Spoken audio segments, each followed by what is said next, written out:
to help you lift them up. That's one. Two, we are the Caribbean Development Bank.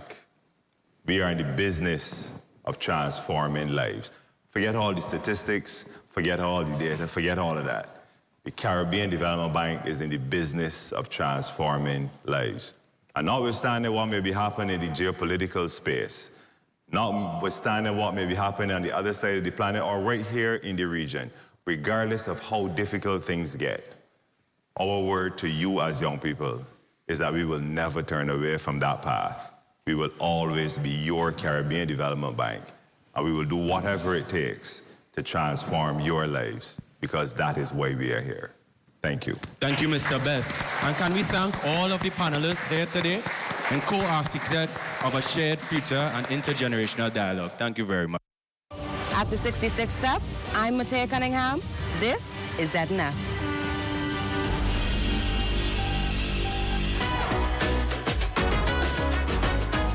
It's What's Trending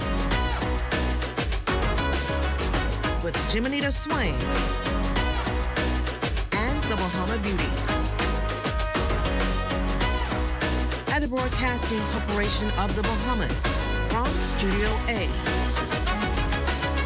It all starts right now.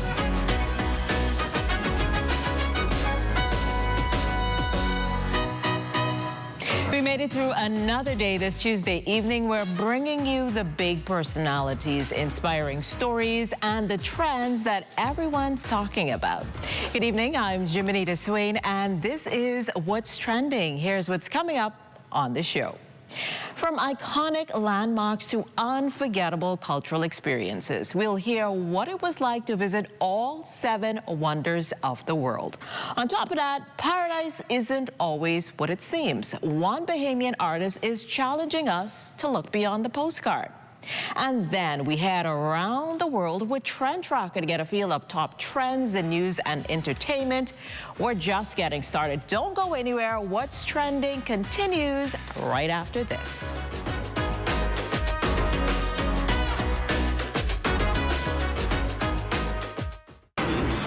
Oh, isn't that nice? Wait, you missed it? You haven't been on the website. Here's how TDC can help you. Whether you're turning your home into a vacation rental, pitching a business idea, or growing what you've already started, the TDC is here to help. Visit tdcbahamas.com for every conversation, event, grant, and opportunity happening near you. Tourism is all of our business, and the TDC is here to support yours. Hi. Hello? Hey, girl. I am Wendy's. I'm trying to go to Essence Fest. Wendy's and Coca-Cola want to take you and your bestie to New Orleans. July 3rd through 5th is Essence Fest, and you could be traveling VIP style. Roxy? Tenders? Tenders. All you gotta do is upgrade any premium lunch combo 1 through 12 or a salad to a large, like a spicy number 6, add cheese and bacon, or a Dave's Classic, or my personal favorite, Tendies. This will now serve as your final boarding call for Flight 735, service into Essence Fest. Boarding now. Nola! We coming back?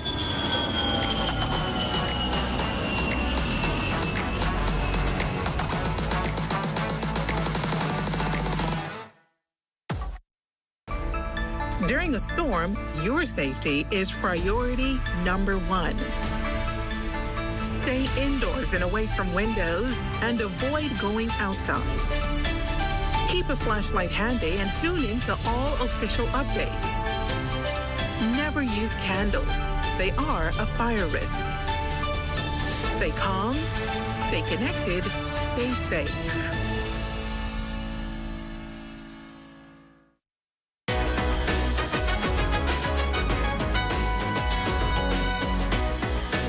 many people visiting even one of the 7 wonders of the world is a dream come true. Our next guest didn't stop at one. D'Angela Knowles set out on an extraordinary journey that took her across continents, immersed her in different cultures, and allowed her to stand before some of the most iconic landmarks on the planet. Now she is here to share the stories behind the adventure, the challenges she faced along the way, and the lessons she learned from seeing the world through different lens. D'Angelo, welcome to What's Trending. Thank you so much, Ms. Swain. I really appreciate this opportunity. It's great to have you here with us. So, D'Angelo, let's start at the beginning. Visiting all 7 wonders of the world is a remarkable accomplishment. So what inspired you to make a goal this ambitious? Okay, thank you for the question. So this is actually a very interesting question because when I first started, it was not my intent to see all of the wonders of the world. I started in 2018 at the Great Wall of China.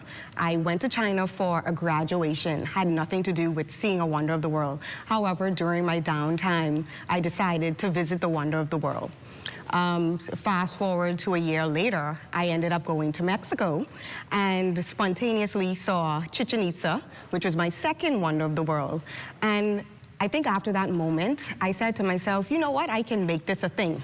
And so I think it happened after seeing my second wonder of the world and just being excited about seeing the monuments and the landmarks. They were also beautiful in person, so it just made sense to keep the list going. I get that. So when did you realize this wasn't just a dream anymore, that you were actually gonna make it happen? Yes, so piggybacking off of that last statement, it was after Chichen Itza. So seeing that second world wonder and just falling in love with the monuments, I knew that I had to see more and I wanted to see more. Wow, that sounds so exciting. So do you remember the moment when you completed the list? What was going through your mind? Yes, I definitely remember the moment because it happened a few months ago. It happened at my 38th birthday. My last wonder of the world was the Roman Colosseum in Italy. What was going through my head? It was actually very bittersweet because here I am, I have accomplished something very inspirational, but also it was the last wonder of the world. But you know what? I saw it as a blessing because a lot of people don't have that opportunity to travel, and I just made my dreams came true. So it was a bittersweet moment for me. So let's look at it. Of all of the 7 wonders, was there one that completely took your breath away? Yes, for sure. My favorite wonder of the world was Machu Picchu in Peru. First of all, it was the most difficult one to get to. I had to take a plane over to Cusco. I had to take a bus ride, a train, another bus because Peru, Machu Picchu was elevated. I had to go through altitude sickness as well. So after trekking, and finally seeing it in person, also Machu Picchu is elevated, so you see a lot of mountains in the background. It was just breathtaking, very beautiful. So I have to say that is my favorite one. Wow, so travel sounds exciting, but of course every journey comes with its challenges. Yes. What was the most difficult part of accomplishing this goal? The most difficult part would definitely be traveling across different continents to see all of the landmarks and historical places. So if I'm including the ancient wonder of the world, which is the pyramids of Giza, that's 5 continents. And so I had to strategically plan to travel to 5 different continents to see that. So I think that would be the most difficult part of my whole experience. That is interesting. So how did traveling to so many different parts of the world change your perspective on life? Honestly, it allowed me to become more open-minded. You know, as a psychologist, I'm already taught to understand cultural differences. However, when you're in that particular country, you're learning more and more about the way of life and the culture of people. And so it definitely taught me to be more open-minded. And what does the experiences teach you about yourself? It taught me, my experiences, that, you know, I am very passionate and dedicated. These trips don't come easy, in a sense. I have to plan an itinerary. I have to plan the route to get there. So it takes a lot of effort and work, and that comes with passion. And you know what? There's not a dull moment in the situation. So it shows me how passionate I am, how dedicated I am to traveling, and how much it makes me happy. So many people dream of seeing the world, but aren't sure where to begin. So what advice would you give someone looking to turn their travel dreams into reality? I would tell them to don't wait on anyone. Do it yourself. Go alone. Go solo. I started solo traveling a few years ago, and it's been one of the best decisions of my life because you never have to wait on anyone to give you the green light. You have to rely on yourself on a new level, and it just comes with a level of independence. So I know so many people are afraid of traveling on their own, but no. I would tell them to, you know, anyone can do it. It's so big in the travel industry right now. So just go. Don't wait on anyone. Make it happen. Life is short, you know? So now that you've achieved something so many people only dream about, what's next on your bucket list? That's a great question. I'm still thinking about that. But right now, you know, it's always going to be traveling to a new country, more adventure. I definitely have skydiving on my list. I did hang gliding in Brazil, but now I have to take the next level and do some skydiving. But right now I'm also enjoying top restaurants and top bars around the world. I've explored this top 50 best bars in the world, and I've been to a few already, so hopefully I can accomplish that list. That sounds like a lot of fun. What an incredible journey. D'Angela, thank you so much for sharing the remarkable journey with us. Thank you for the opportunity.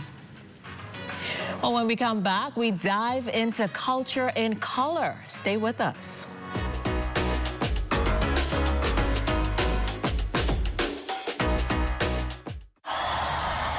Heaven, I'm in heaven, and my heart beats so that I can hardly speak.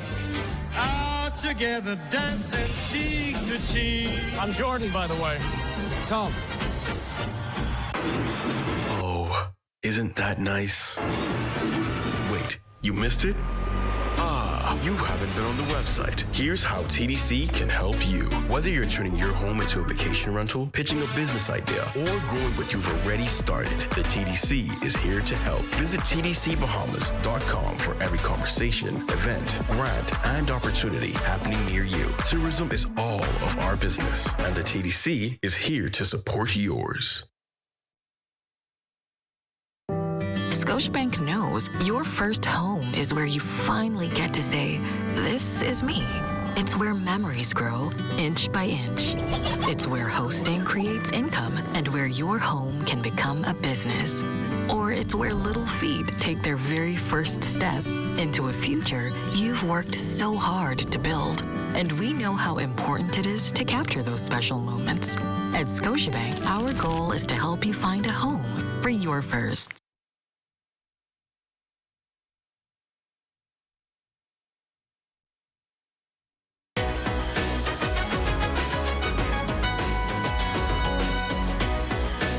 When most people think about the Bahamas, they think of paradise, beautiful beaches, turquoise waters, and the ultimate island escape. But what lies beyond that image?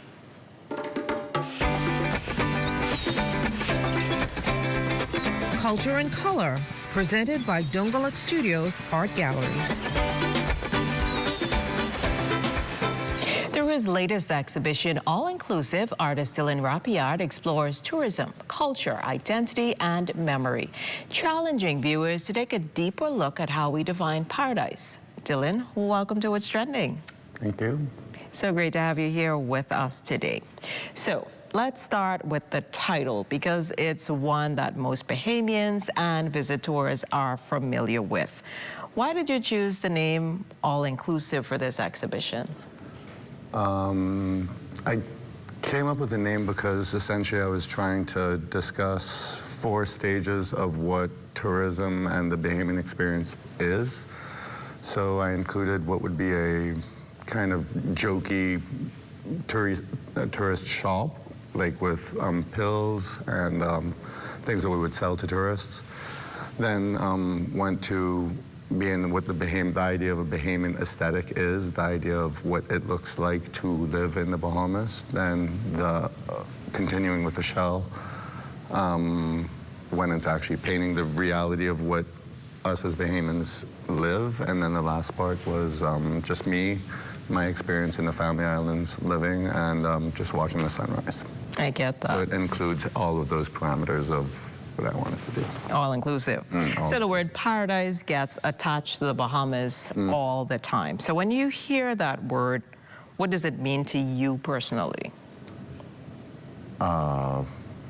The sheer joy of being here, the joy, the simplicity of living in the Bahamas. Again, I moved to a family island 10 years ago, Spanish Wells, and my life has changed completely. The amount of time that I have, the amount of peaceful energy that there is, and just being in more raw nature than the busyness of Nassau. So fully immersed in island time. Yes, ma'am. So this exhibition invites people to look beyond the picture-perfect version of the Bahamas. What had sparked your desire to explore that conversation through your art? I worked in the service industry throughout my whole life, as most of us have one way or another been involved or touched by the service industry. So I see it every day. I see the experience that people perceive versus what we actually are, or the idea of what the Bahamas is. And yeah, I just wanted to discuss that. That's it. So one of the first things visitors encounter is a shop-like installation featuring shell lollipops, souvenir-style products, even a bag of pink sand. So it's playful, but it also makes people stop and think. Tell us about the idea behind that particular piece. A lot of what I think about is time, right? And how we do not get time back and how we experience time nowadays, especially on our phones. We rely on our phones for a lot. We rely on it to take memories, pictures, for example. And I've noticed a long time ago that people were spending more time on their phone while they're in front of you. Almost frozen in time, right? Yeah, rather than being present, right, having a conversation. So that perplexed me a long time ago, and I wanted to discuss that, and so how the tourist then feels about that and how they experience the Bahamas through that. And speaking of tourists, tourism is such a major part of our identity and our economy. So why was it important for you to examine how the Bahamas is packaged and presented to the world? Because I guess it's the first thing that that a tourist sees, right? It's how the packaging is how it actually gets to them, for them to want the desire to come here, right? So the packaging and how we market ourselves is something that's always been interesting for me. Also, somewhat how people are from the exterior. I can't judge you from how you look. I have to learn more and more about you to know who you are. That is true. So your work often uses humor and satire. Why do you think humor can sometimes start conversations that might otherwise be difficult to have? I was always taught that if I wasn't laughing, that I'd be crying. So I feel that that's. Yeah, I think that being able to take something lightheartedly is very important, and to be able to be serious about something lighthearted as well. That's fair enough. So as visitors move through the exhibition, the mood evolves and becomes more layered. What kind of emotional or intellectual journey are you hoping that people experience? I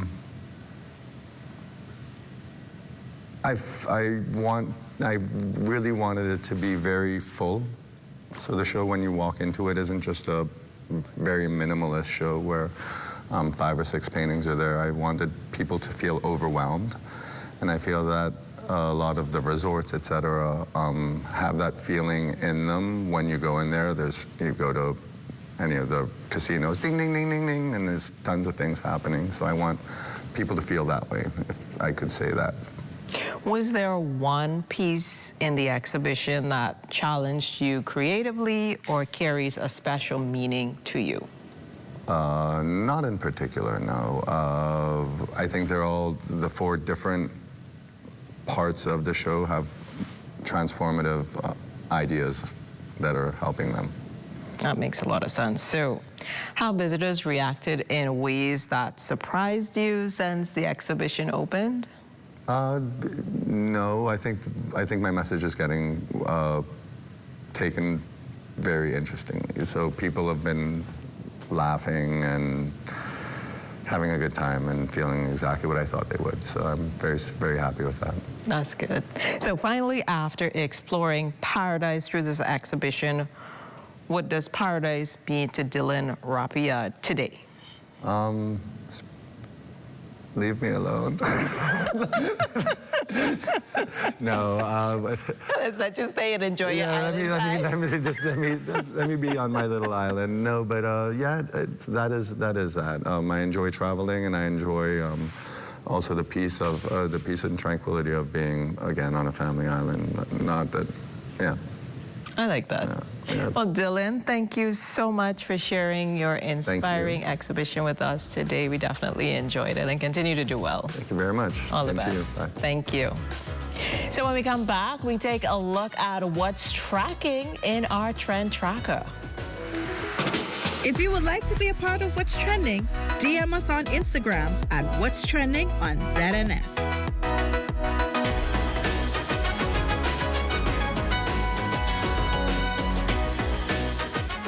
After 30 years of banking, I've decided to take a leap of faith. I moved from banking into an untapped industry, which is manufacturing in the Bahamas. And now we are standing on 3 acres of land on which we're going to be putting the Bahamas' first end-to-end plastic recycling company, Eden Recycling and Manufacturing Company Limited.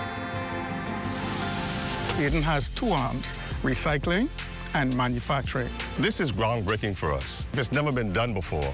It really makes a difference, not only in the Bahamas, but even around the world. This is not just a project that we're doing so that we can make a couple of dollars. We want to make sure that it benefits those who come after us. In future generations, we hope that this is a small vision, that they will take it and they'll expand on it. We can have the formula for what it means to do end-to-end recycling in the Bahamas, in the region, and even if we have to export these ideas and thoughts and concepts even into the U.S.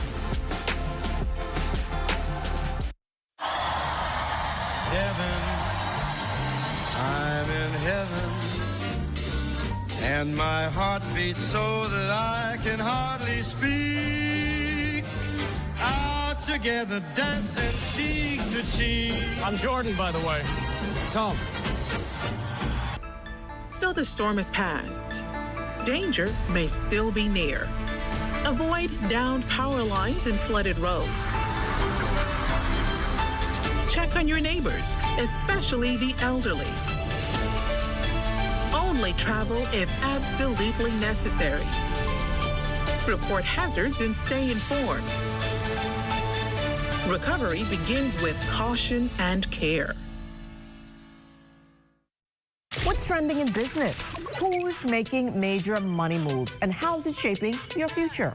This is Economics, your front row seat to the biggest stories in business, innovation, and finance. Powered by the Sand Dollar, the digital currency of the Central Bank of the Bahamas. It's fast, secure, Bahamian. We're breaking down the numbers, the news, and what it means to you. Tune in every Thursday at 6 p.m. for the trends, the insights, and the stories that matter. Get informed, get inspired, get in the mix with Economics.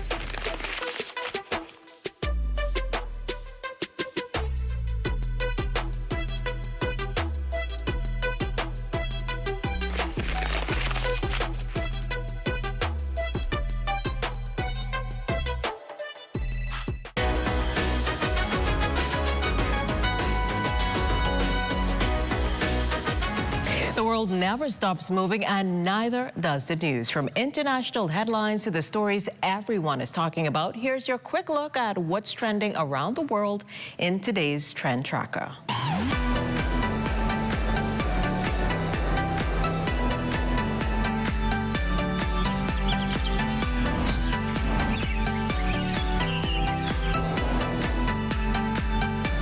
In the United States, the Trump administration has launched what officials call the largest denaturalization effort in recent history. The Justice Department is moving to revoke the citizenship of 17 naturalized Americans alleging fraud or misrepresentation during the naturalization process. The move is sparking debate, but supporters praising it as a protection of immigration laws and critics raising concerns about government overreach. From politics to pause, our next headline takes us to Japan, where an unexpected visitor is causing quite a stir. A bear spotted near residential areas and school routes has prompted 94 school closures as authorities race to track it down. Wildlife officers are searching, residents are staying alert, and students are enjoying an unplanned day off. The only one not checking in, the bear, which remains on the loose. Well, from the stories making headlines to the moments everyone will be talking about next time, it's time for What to Watch.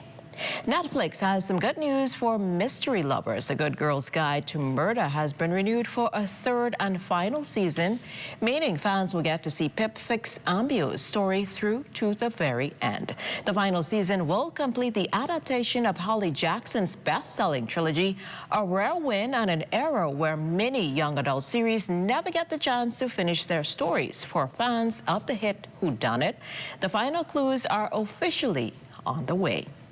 And one of television's most captivating vampires is ready for center stage. AMC's Interview with the Vampire is officially evolving into the Vampire Lestat, shifting the focus to charismatic, complex, and often chaotic vampire fans can't get enough. Inspired by Anne Rice's second novel, the next chapter will see Lestat step out of the shadows, take control of the narrative, and embrace life as a rock star with fangs. For fans of the immortal universe, a new era has arrived, and this time, Lestat is holding the microphone. And that's your Trend Tracker, making headlines around the world today, from politics and global news to entertainment and pop culture. We'll keep tracking what's trending. Thanks for watching Trend Tracker. Don't go anywhere. We'll be right back with more What's Trending.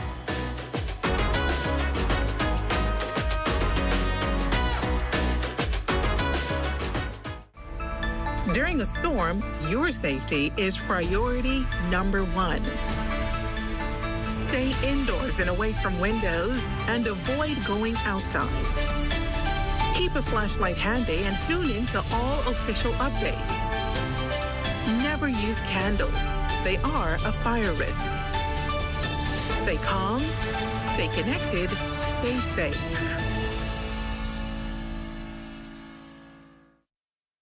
What's trending in business? Who's making major money moves, and how's it shaping your future? This is Economics, your front row seat to the biggest stories in business, innovation, and finance. Powered by the Sand Dollar, the digital currency of the Central Bank of the Bahamas. It's fast, secure, Bahamian.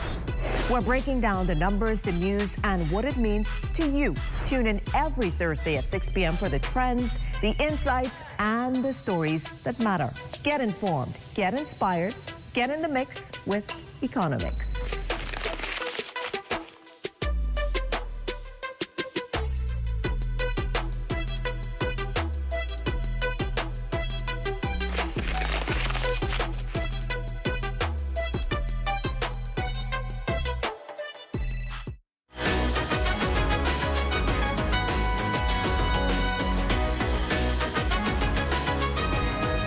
One click, that's all it could take. On Wednesday's show, we take a closer look at how scammers are getting more convincing and what you can do to protect yourself. And before we go, we'd love to wish a very happy birthday to the first person we see when we step out of our cars each day. Mr. Arnett, we hope you're enjoying your very special day.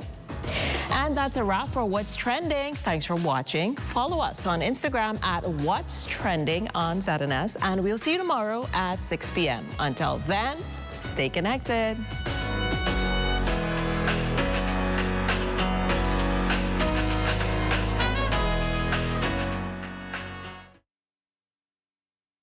In Harbour Island, North Venezuela, I'm Charles Fisher. This is ZNS.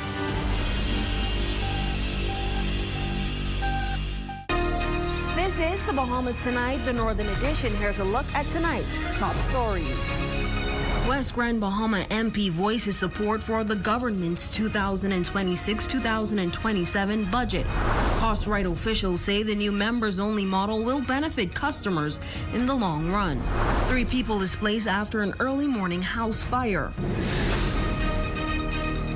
The Bahamas Tonight Northern Edition starts now.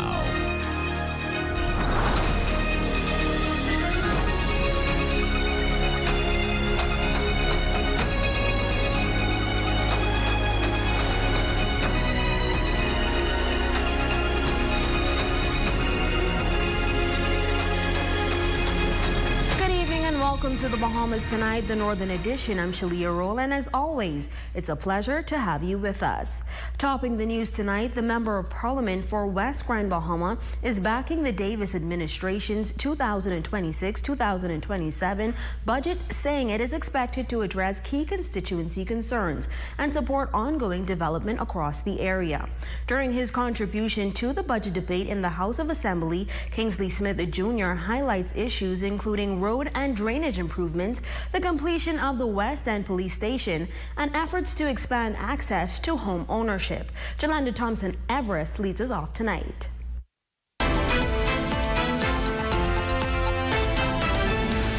Debate continues on the government's 2026-2027 budget. MP for West Grand Bahama Kingsley Smith Jr. says the spending plan reflects a nation moving forward despite ongoing global economic challenges. Contributing to the budget debate in the House of Assembly, Smith says infrastructure remains a priority. He placed a particular emphasis on road infrastructure, saying that it has wide-reaching impacts on daily life and development.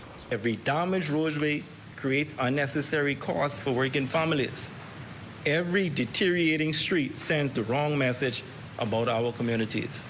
The people of West Grand Bahama deserve modern, safe, and reliable road networks. The MP notes that there is a need to strengthen and to modernize the drainage system, adding that every heavy rainfall serves as a reminder that flooding remains a serious concern in the portions of the constituency. We cannot control how much rain falls, but we can control how effectively water is managed.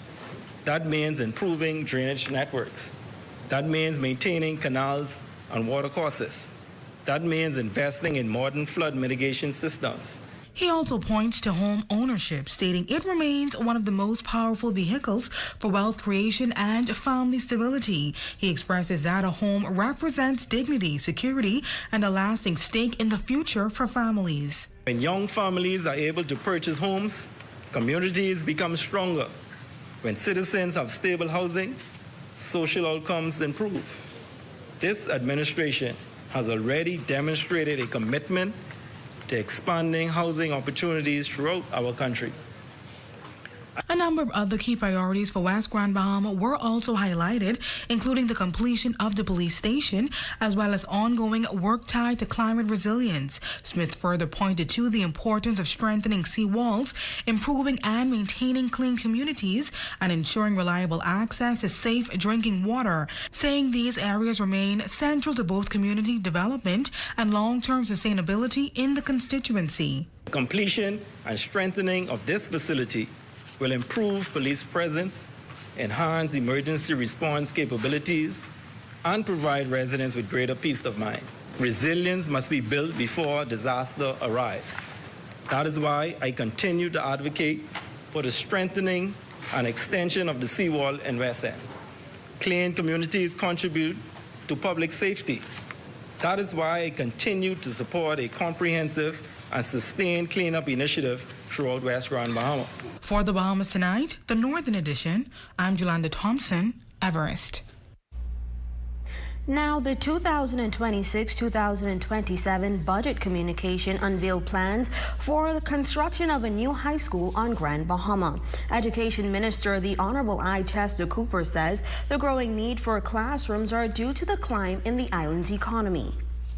One of the first questions always asked when someone is contemplating relocating or investing in the island is the quality of education.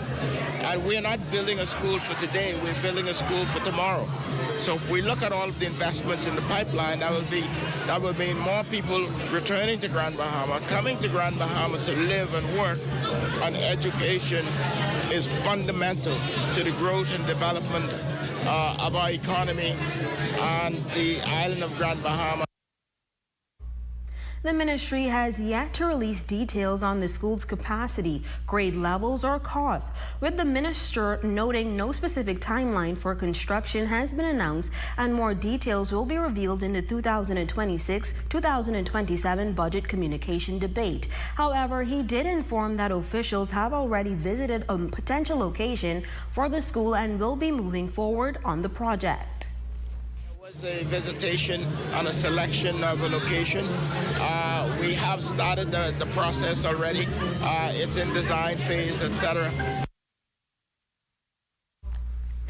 Recent changes at a wholesale retailer has come as a shock to some shoppers. However, officials at Cosrite say the shift to members-only model will ultimately be more beneficial to customers. Cheryl Dames has more in this report. Cosrite shoppers will now need a membership card much like this one to make purchases in the store. The wholesale retailer has moved to officially end the long-time option allowing customers to pay different prices based on whether they held membership. We spoke to AML Foods Vice President of Marketing and Communications, Renee Bastian, who told us why this change was necessary. Transition to an all-membership model enables us to introduce a new member-exclusive pricing structure, along with an expanded assortment that delivers even greater value and savings. This is a true club format, very similar to what you would experience in the U.S. in a Sam's or a BJ's or a Costco. And, you know, there are a lot of benefits that comes with having a membership card. You can use the card, our Cosrite card, in store and online, both in Nassau and Freeport. So even though you purchase your membership in Freeport, if you're in Nassau, you can shop Cosrite. Bastian says the majority of Cosrite customers were already members before the policy took effect. She also notes that the AML Foods Company has been preparing and promoting this change leading up to the transition. In preparation of the transition, we launched a campaign 8 weeks ago to ensure customers were aware of the upcoming membership changes. And during this period, we also offered a 50% discount on annual memberships for both new signups and renewals. Though it came as a shock for some shoppers, the AML Foods VP says the overall feedback has been positive. And for those customers who are uncertain about membership, she says there's an option for you. To date, we have not received any negative feedback regarding the change, which really suggests that customers have responded positively and embraced the new model. If customers have still, not gotten a membership card, we encourage them to stop in and invite you into Cosrite to purchase a trial card that we're offering for the month of June. The card will be valid for 1 month from the time of purchase. For the Bahamas Tonight, the Northern Edition, I'm Cheryl Dames.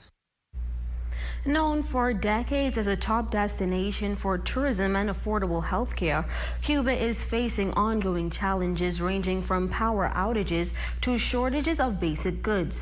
Those concerns have prompted a travel advisory from the Ministry of Foreign Affairs, though Bahamas Ambassador to Cuba, Elliston Raming, says Bahamians continue to travel there for medical treatment. Here's Yolanda Thompson-Everest with this report.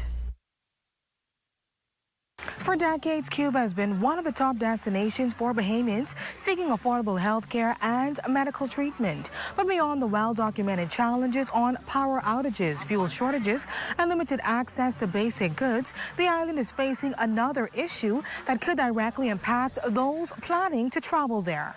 Travelers are being warned that strict international banking restrictions, limited electronic payment systems, and the ongoing U.S. embargo mean that cash is no longer broker just recommended. It is often the only reliable way to pay for hotels, transportation, everyday expenses, and even medical services. As of Saturday, they now have to pay in U.S. cash or take their U.S. cash once they arrive in Cuba and convert it on something called the Cuban Classic Card. Ambassador to Cuba, Dr. Allison Raming says despite those challenges, healthcare remains a priority across the island. Cuba, as far as possible, make sure that the hospitals to which the foreigners go have supplies and equipment and electricity and water and those kinds of things. He has not observed a decrease in Bahamian travel to Cuba, particularly for medical purposes. We just had a group come into the embassy last week that was here for medical attention. They continue to come. Raming says his office requested a government-arranged evacuation flight for Bahamian medical students, but those students unanimously rejected the offer. Things have changed because many of their classes now are conducted online as opposed to in class, and that's challenging because of the electricity situation. But they still feel that it's better to stay than to abandon ship. The Ministry of Foreign Affairs released a press statement on June 5, 2026, requesting travelers to avoid all non-essential travel. The department says these issues may impact daily life across the island, including in Havana, and could change with little notice. For the Bahamas Tonight, the Northern Edition, I'm Jolanda Thompson, Everest. 3 people are temporarily displaced after an early morning house fire in the North Bahamia community. Firefighters responded to the call shortly after 6 a.m. and were able to contain the fire before it spread through the home. Assistant Superintendent of Police Javon Richards says no injuries were reported. The fire was confined to one room, which is located in the northern section of the building, northeastern section of the building. The same was quickly brought under control and subsequently extinguished. We're undergoing an investigation right now to determine the cause of fire. Officials say the single-story metal roof 12-room home sustained widespread smoke damage with fire damage in isolated areas. Homeowner Gloria Roll says she was not at home when the fire broke out. Her son, who was at home at the time, initially tried to extinguish the flames before contacting emergency services. Despite the loss and setback, Gloria says she remains optimistic. Meanwhile, social services is expected to assist with the residents with temporary housing until they are able to safely return home. When I came here, I see a lot of smoke and a lot of fire engine, and they was inside trying to out the fire. A lot of damage. The only thing I really could tell you is that in the big room, everything got destroyed. The room where I stock up all my grocery and my linens and stuff.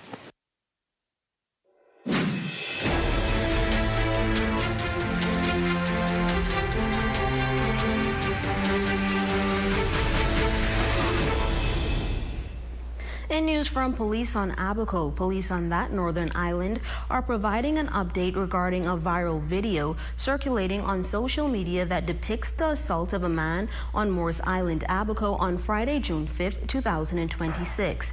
The preliminary investigation revealed that shortly after 2 p.m., the complainant was on Front Street, Hard Bargain, Moores Island, when he approached a man known to him to apologize for allegedly spreading false information concerning an affair.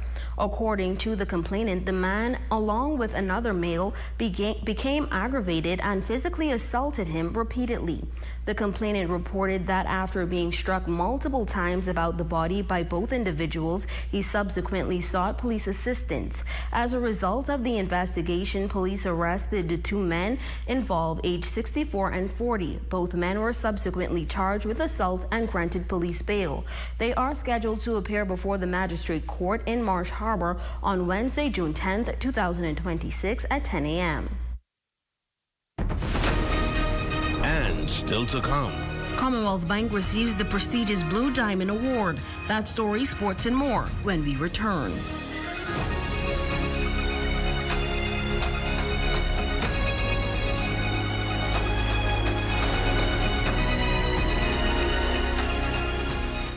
Imagine Imagine a world where every brand knows your name and every store awaits your arrival. Elite shopping, travel where luxury is a lifestyle and every journey feels like home. Dine where every flavor is just for you, every table reserved, and every moment a taste of perfection. Make every big moment even bigger. Experience banking where wealth isn't just managed, it's maximized. Step into a world without limits. Commonwealth Bank, leader in personal banking services. Come on down and see what Dolly Madison has in store for you. Renovate and rejuvenate at Dolly Madison. Dolly Madison. This Father's Day, treat Dad to something special at Mary Ann's Restaurant and Lounge. Enjoy a delicious Father's Day buffet Sunday, June 21st from 11 a.m. to 5 p.m. Adults $50, kids under 12 just $25. Call 602-6969 or 813-6969 to reserve today. Save more drugs. We got you. From cosmetics to prosthetics, what you need for your family, the brands you're looking for, the quality you expect, the prices you need and deserve. Feel the love. Save more at Save More Drugs. Let's keep it clean.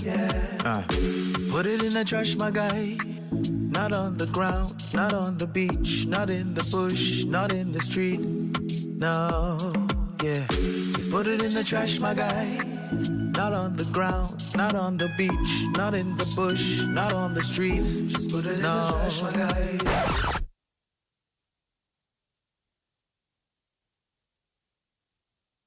Bombastic side eye. Criminal offensive side eye. Put it in the trash. Put it in the trash. That's it, that's it. Put it in the trash. Just put it in the trash. Put it in the trash. That's it. Just put it in the trash, my guy. Not on the ground, not on the beach, not in the bush, not in the street. Just put it in the trash, my guy. Yeah. Just put it in the trash, my guy. Yeah. We just gotta keep Grand Bahama clean. Your #1 team in the North. Only the sun covers the Bahamas better. Welcome back. The Lucaya-based branch of Commonwealth Bank is celebrating a hard-earned victory after years of determination and commitment. Following 3 consecutive nominations, the branch has finally captured the prestigious Blue Diamond Award, one of the bank's highest honors recognizing outstanding service, strong performance, and customer retention. The achievement reflects the team's perseverance, resilience, and dedication to excellence. Our reporter takes a closer look at the journey behind this milestone. Jolanda Thompson-Everest reports. 3 nominations, countless lessons, and one long-awaited victory. For years, Commonwealth Bank Lucaya came close to securing the Blue Diamond Award, but fell just short. Instead of giving up, the team used each setback and motivation to improve. Now, after years of trial and error, that persistence finally paid off, with the bank earning one of the country's highest honors. During those 3 years, my branch here at Lucaya has been nominated for the branch of the year. This year, we actually brought home the title, and we are so excited about it. The Blue Diamond Award is Commonwealth Bank Limited's annual recognition program that honors departments for outstanding service and employees for exceptional performance. The award presented for the 2025-2026 period was neither delayed nor denied, according to Jackson. Some of the criteria that is used to measure for the Blue Diamond is the branch's profitability, our ability to maintain delinquency at low levels, our employee retention, our customer retention. Manager O'Dawn Hanna says receiving the award is a significant achievement, particularly after competing against more than a dozen branches across the country. He says the recognition reflects Commonwealth Bank Lucaya's long-standing commitment to serving its customers. I think it's a big accomplishment because this is such a small branch for us to make a statement that, hey, it's not given, it's earned, right? It's all about helping out customers and making sure they're satisfied, and that's what we specialize in here at Lucaya. Operations Manager Doris Munker says the Lucaya branch has been working towards this recognition for several years, and she describes the win as a testament to the saying, practice makes perfect. Well, we took our mistakes and whatever we could improve in, and we just ran with it. This year, we've soared high heights. With our leader, she has brought us so much momentum to just complete the task. For the Bahamas Tonight, the Northern Edition, I'm Jolanda Thompson, Everest. Unlocking your potential and elevating your performance are key messages being promoted by the Retired Nurses Association of Grand Bahama and Northern Region as they host a one-day conference focused on personal growth, professional development, and empowering the next generation of leaders. Leadership and mentorship are often the foundation of a successful career. Organizers say the goal is to not only inspire participants to reach new heights, but also to encourage them to become mentors themselves, helping others unlock their potential and achieve success in their personal and professional lives.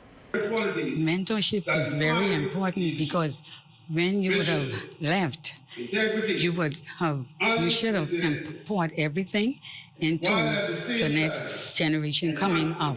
So in turn, they would be prepared and be able to give that exceptional services that is required by our community and the public.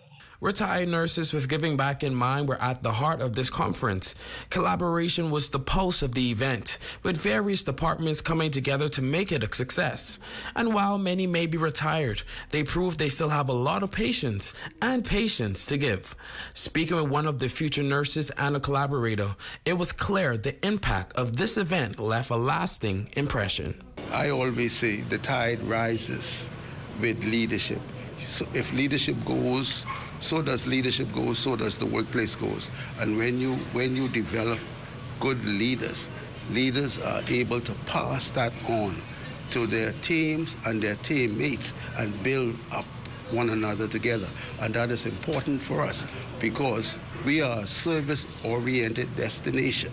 And so if you understand leadership and you understand the impact of leadership and service, and then you understand that we must continue to train our people and foster the kind of attitude that best builds our country.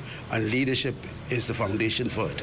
Yes, I would recommend, but I would say that you would need to be passionate about it. You would have to love it.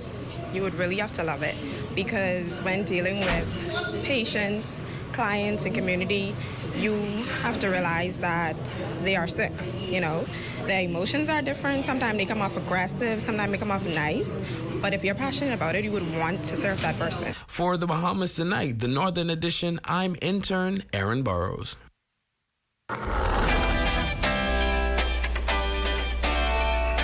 We salute our Facebook friend of the day, Dion Bo. A special happy birthday, and thank you so much for your support.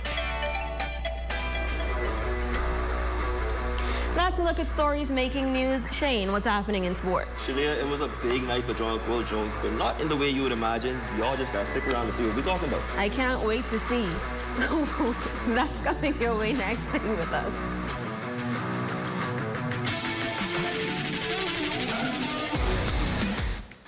See news in the making? Call us at 352-9713 or 359-5167, or you can email us at zns3news@gmail.com.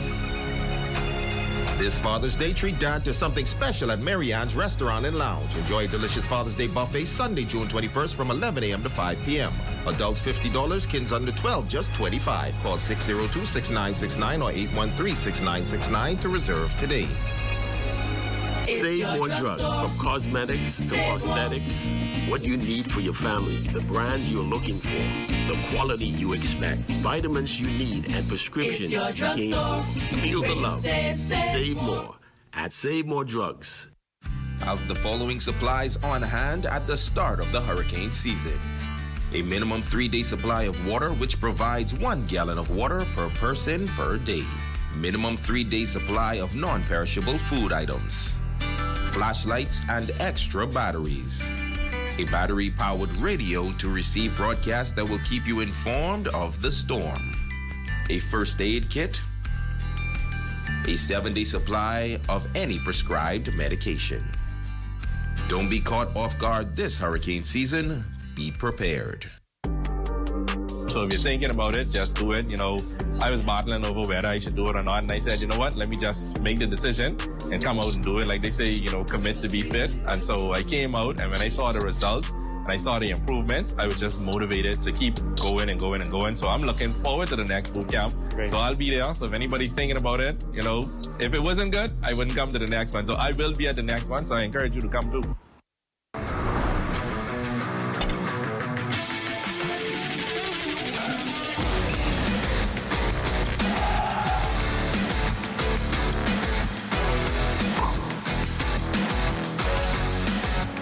Welcome to the ZNS Total Sports Cave, everyone. I'm Shane Stubbs. The Sunline Stingers are your 2026 Arthur Paris Mary Knob Junior Girls Soccer Champions. A 3-0 shutout of the BMES Warriors did the trick, bringing a hard-fought season to a close.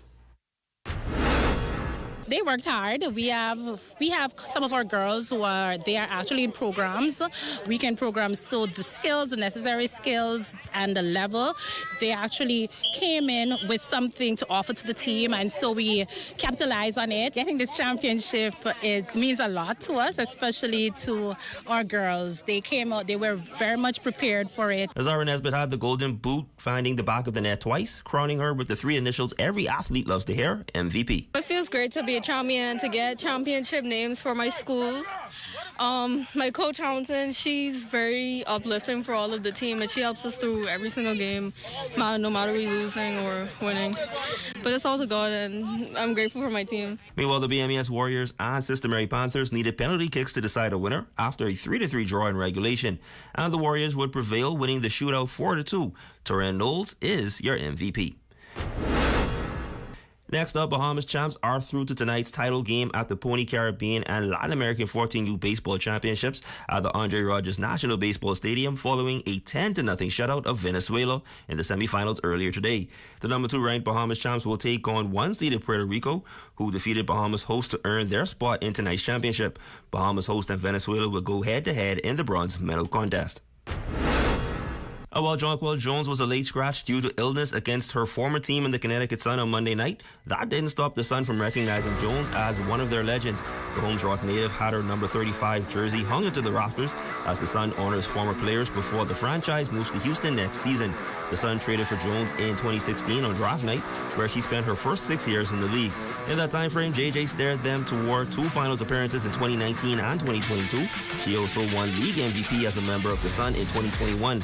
She's the 5th highest point scorer in franchise history, ranks 1st in blocks and 3rd in rebounds. She was traded to the Liberty back in 2023, where she has since helped the Liberty hoist the WNBA championship, while she herself was named WNBA Finals MVP.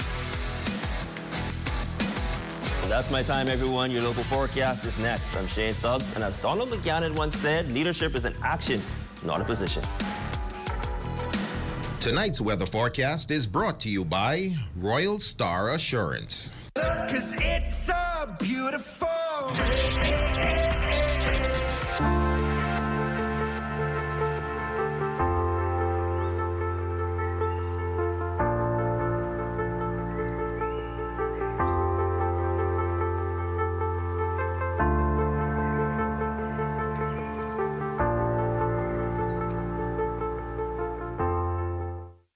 At Save More Drugs, we got you. We got what you want. We got what you need. We got what you came for. The quality you expect. The prices you need and deserve. Save more at Save More Drugs. Let's keep it clean. Put it in the trash, my guy. Not on the ground, not on the beach, not in the bush, not in the street. No, yeah. Just put it in the trash, my guy. Not on the ground, not on the beach, not in the bush, not on the streets. Just put it in the trash, my guy.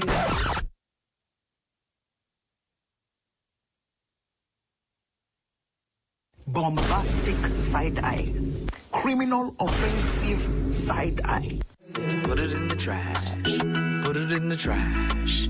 That's it, that's it. Put it in the trash. Just put it in the trash. Put it in the trash. That's it. Just put it in the trash, my guy. Not on the ground, not on the beach, not in the bush, not in the street. Just put it in the trash, my guy. Yeah. Just put it in the trash, my guy. Yeah. We We just got to keep Grand Bahama clean. Your number one team in the North. Only the sun covers the Bahamas better. And that's going to do it for us here in the North. I'm Shalia Roll. And I'm Shane Stubbs. Thanks so much for tuning in. The Bahamas Tonight comes your way next. What's trending in business? Who's making major money moves? And how's it shaping your future? This is Economics, your front row seat to the biggest stories in business, innovation, and finance. Powered by the Sand Dollar, the digital currency of the Central Bank of the Bahamas. It's fast, secure, Bahamian. We're breaking down the numbers, the news, and what it means to you. Tune in every Thursday at 6 p.m. for the trends, the insights, and the stories that matter. Get informed, get inspired, get in the mix with Economics.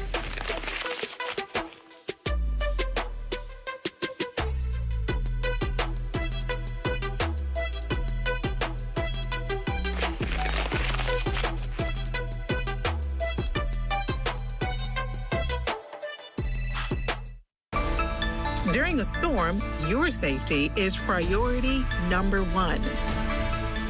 Stay indoors and away from windows and avoid going outside. Keep a flashlight handy and tune in to all official updates. Never use candles. They are a fire risk. Stay calm, stay connected, stay safe.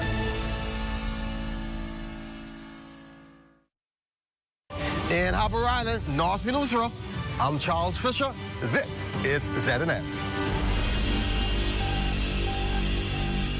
Coming up in the Bahamas tonight, the 2026-2027 fiscal year to usher in a major overhaul for the Department of Immigration. Plus, the Corrections Commissioner's proposal to widen the recruitment pool and turning roadside garages into reputable and safe mechanic businesses. Tune in to hear where the government is with making that happen. The Bahamas Tonight, the National Report starts now.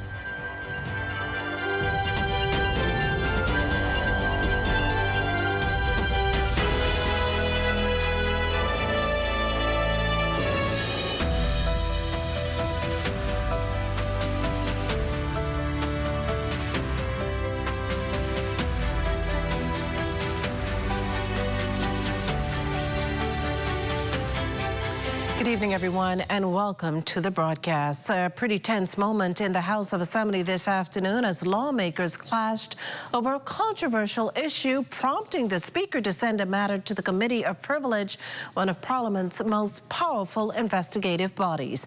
The move coming as members entered a second day of budget debate. Our Lloyd Allen has more on the parliamentary decision in tonight's top story. Well, good evening, Makushla, and good evening, Bahamas. A heated dispute inside the House of Assembly is headed to the Committee of Privilege after lawmakers voted to refer the matter for further investigation. Now, the move follows allegations that statements made in the lower chamber Monday may have breached the privilege of the St. Barnabas MP, the Honorable Michael Halkitis. The committee is now tasked with investigating that alleged breach and reporting its findings. Now, the body has the authority to review evidence, hear from relevant parties, and determine whether any action or sanctions should be recommended. In the interim, opposition leader, the Honorable Michael Pintard, raised a request on the floor of the House to table an affidavit alleging that a politician met in the precincts of the House to discuss a drug matter. I'm wondering if at some point, whether or not Madam Speaker or someone she designated will address this issue, because we found it absolutely strange that something of that magnitude that could affect the reputation not just of the Parliament, but by extension the country, it warranted a discussion, it warranted at least a statement. Now, the suggestion to table the document was quickly knocked down by the MP for Fox Hill, the Honorable Fred Mitchell, and the Speaker of the House. We would oppose any such reference.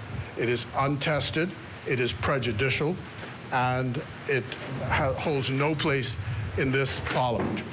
And if you want to engage in public gossip, that's your business. But to try and be prejudicial against a member of this place, which might include one of them, for all I know, it is not an appropriate forum. They said it happened in the Parliament.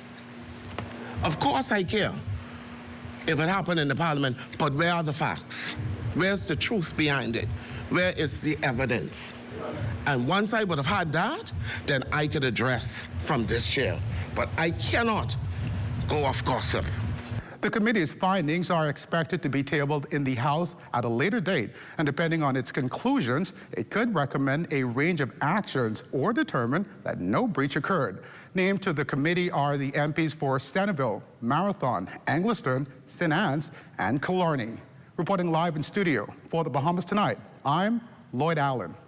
Meantime, from tougher penalties for immigration offenses to a crackdown on human smugglers, the government's promising its most aggressive immigration enforcement push in years.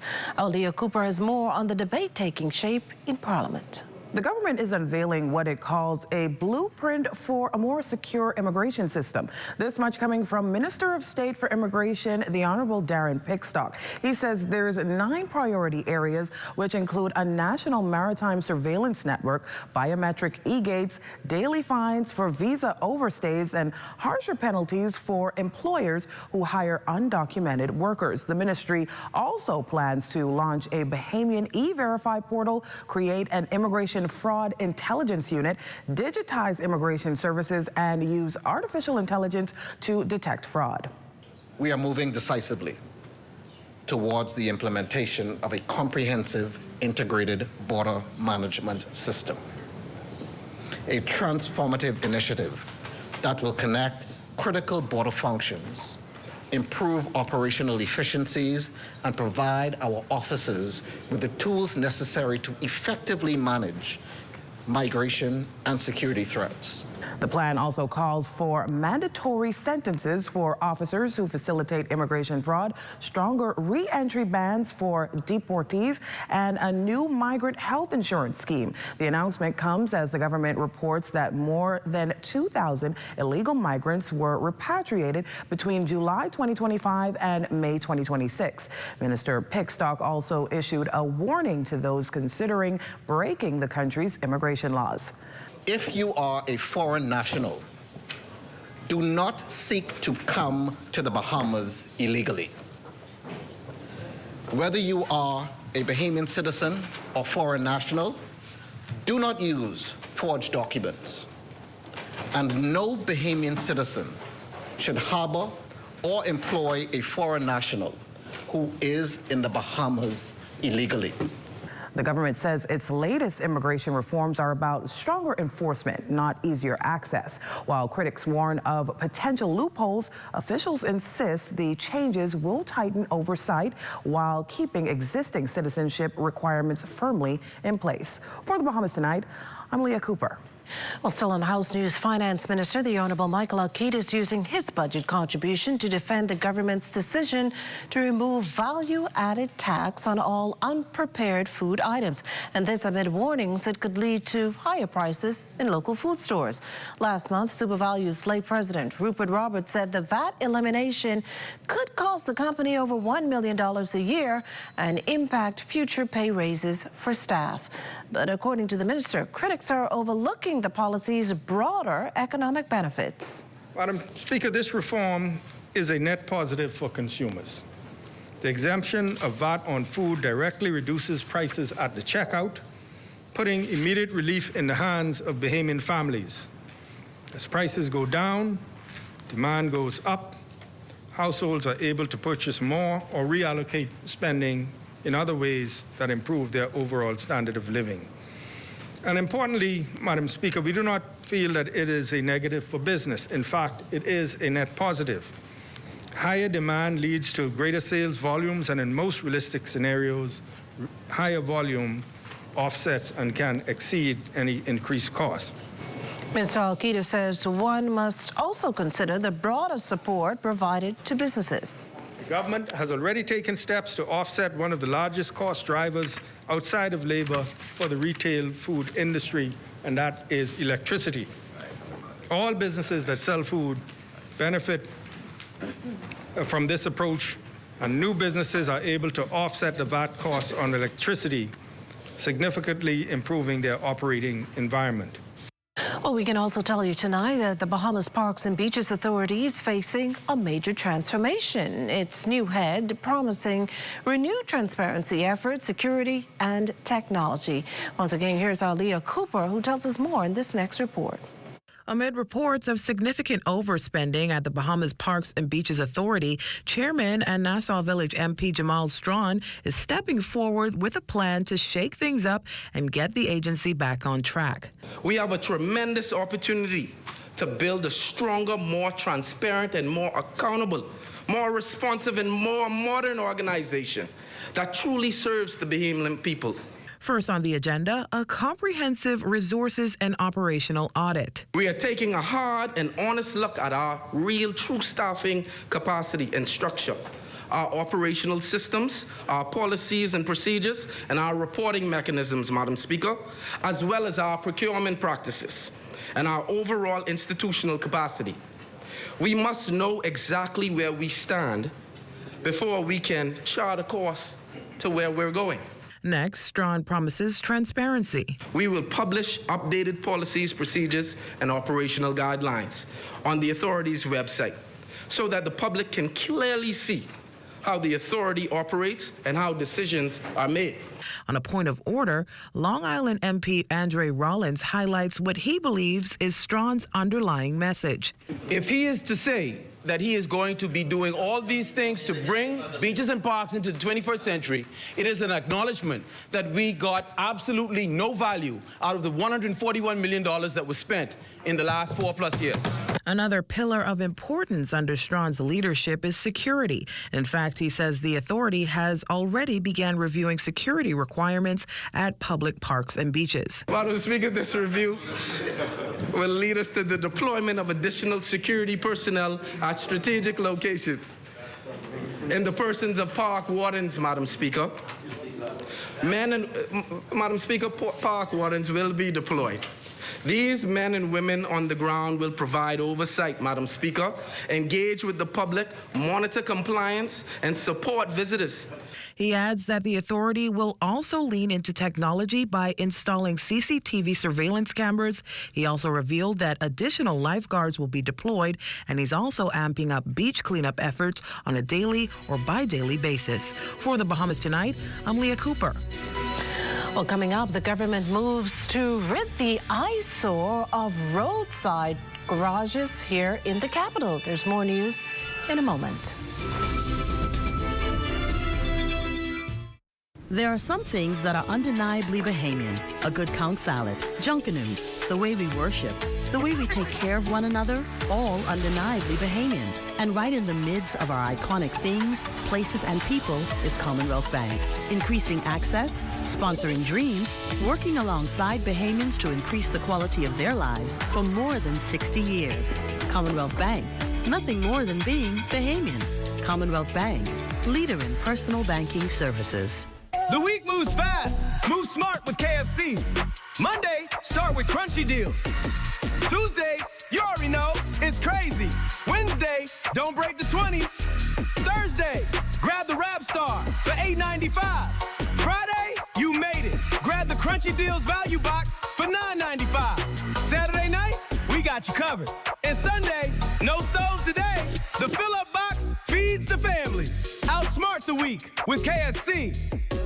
Andres here, I come in my 2027. Oh, God is so good. Island Lock, I thank you, I tell you. I'm gonna pray over this and I'm gonna drive this all around town and show off and show them what Island Lock does for customers like me. I caught the keys with Island Lock and thank you, Jesus. I caught the keys. Must be 18 and over. Island Luck reminds you that it's only a game, so please game responsibly. The tastiest thing about soccer is sharing it with the whole team, just like the new Ready for Soccer. A delicious lineup of 16 slices and 4 flavor sections. Perfect for sharing from start to finish, even beyond the 90 minutes. Get your team together and dig in, only at Little Caesars. Pizza, pizza. and you're looking at a shot of St. Thomas More Roman Catholic Church on Madeira Street, Palmdale. The 2020 edifice sits on the site of the former Garfunkel Auditorium and Aquinas College, which is now on Gladstone Road. And that shot courtesy of our drone pilot, Shane Gibson. Oh, welcome back. What was supposed to have been a cruise stop in paradise turned into much more for 5 Americans who are facing a litany of charges. And according to police, it all begins with what happened at the Nassau cruise port on Monday. Based on the story authorities have shared with the media, officers were called to the port just before 5 p.m. following reports the Americans had gotten into a fight. Now, the 3 women and 2 men were taken to the police station where there was a struggle with officers, at which time one of the females allegedly threw a chair through a southern glass door, while a male reportedly kicked out the remaining glass and attempted to escape. The confrontation led to the uniforms of several officers being damaged and 4 officers being wounded, one of them left in hospital. Up to airtime, the suspects were still in custody. Their offenses: assaulting a police officer, fighting in a public place, resisting arrest, malicious damage, and disorderly behavior in a police station. Investigations into the matter continue. Well, with many young Bahamians still unemployed, concerns are growing about the future direction of today's young men. LTV's Munnings has more on the Corrections Commissioner's proposed intervention. According to the January 2025 Labor Force Survey, 6,960 Bahamians between ages 15 through 24 years old were unemployed. No surprise to Corrections Commissioner Don Clare, who acknowledged to reporters this week that while 41 men qualified to enter BDOC's A Squad 2026, his team was hoping for 60.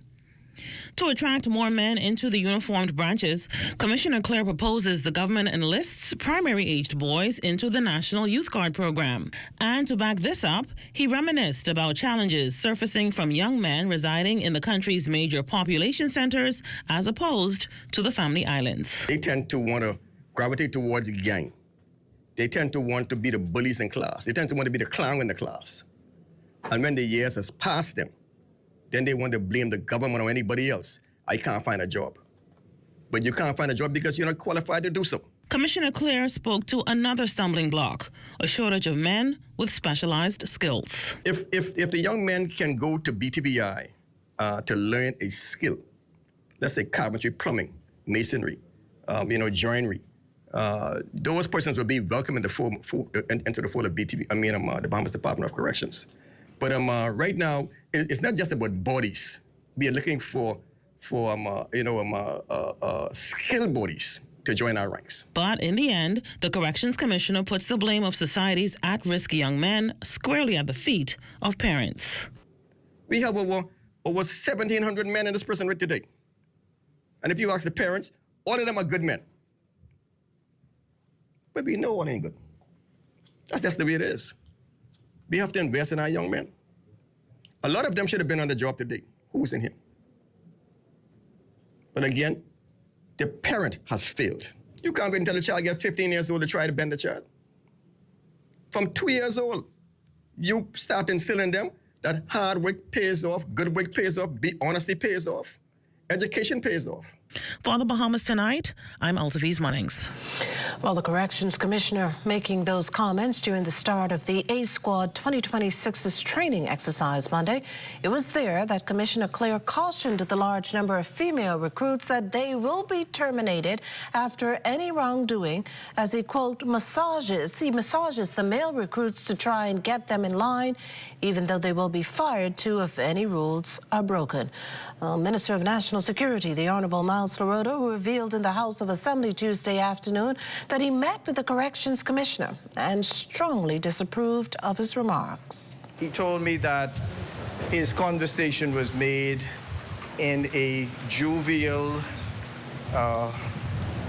conversation with his recruits. I told him, notwithstanding that his position carries a lot of weight, that there are females in his institution and there are other females in any institution in the country that should not be subjected to those type of words, even if it was said in jest or just jokingly. I told him that There is no place for that. I read a letter that he wrote apologizing to the permanent secretary.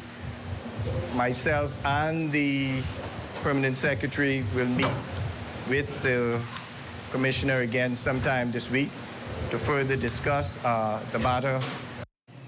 Commissioner Clare's comments, though, not lost on Women United President Lisa Bostwick-Dean, who in a statement this afternoon called for his resignation and an investigation into the department's recruitment process and policies. Both Bostwick-Dean and Killarney MP Michael Barnett Ellis charged that the commissioner's remarks institutionalizes a double standard that devalues the achievements of women and sends a dangerous message that competence matters less than gender.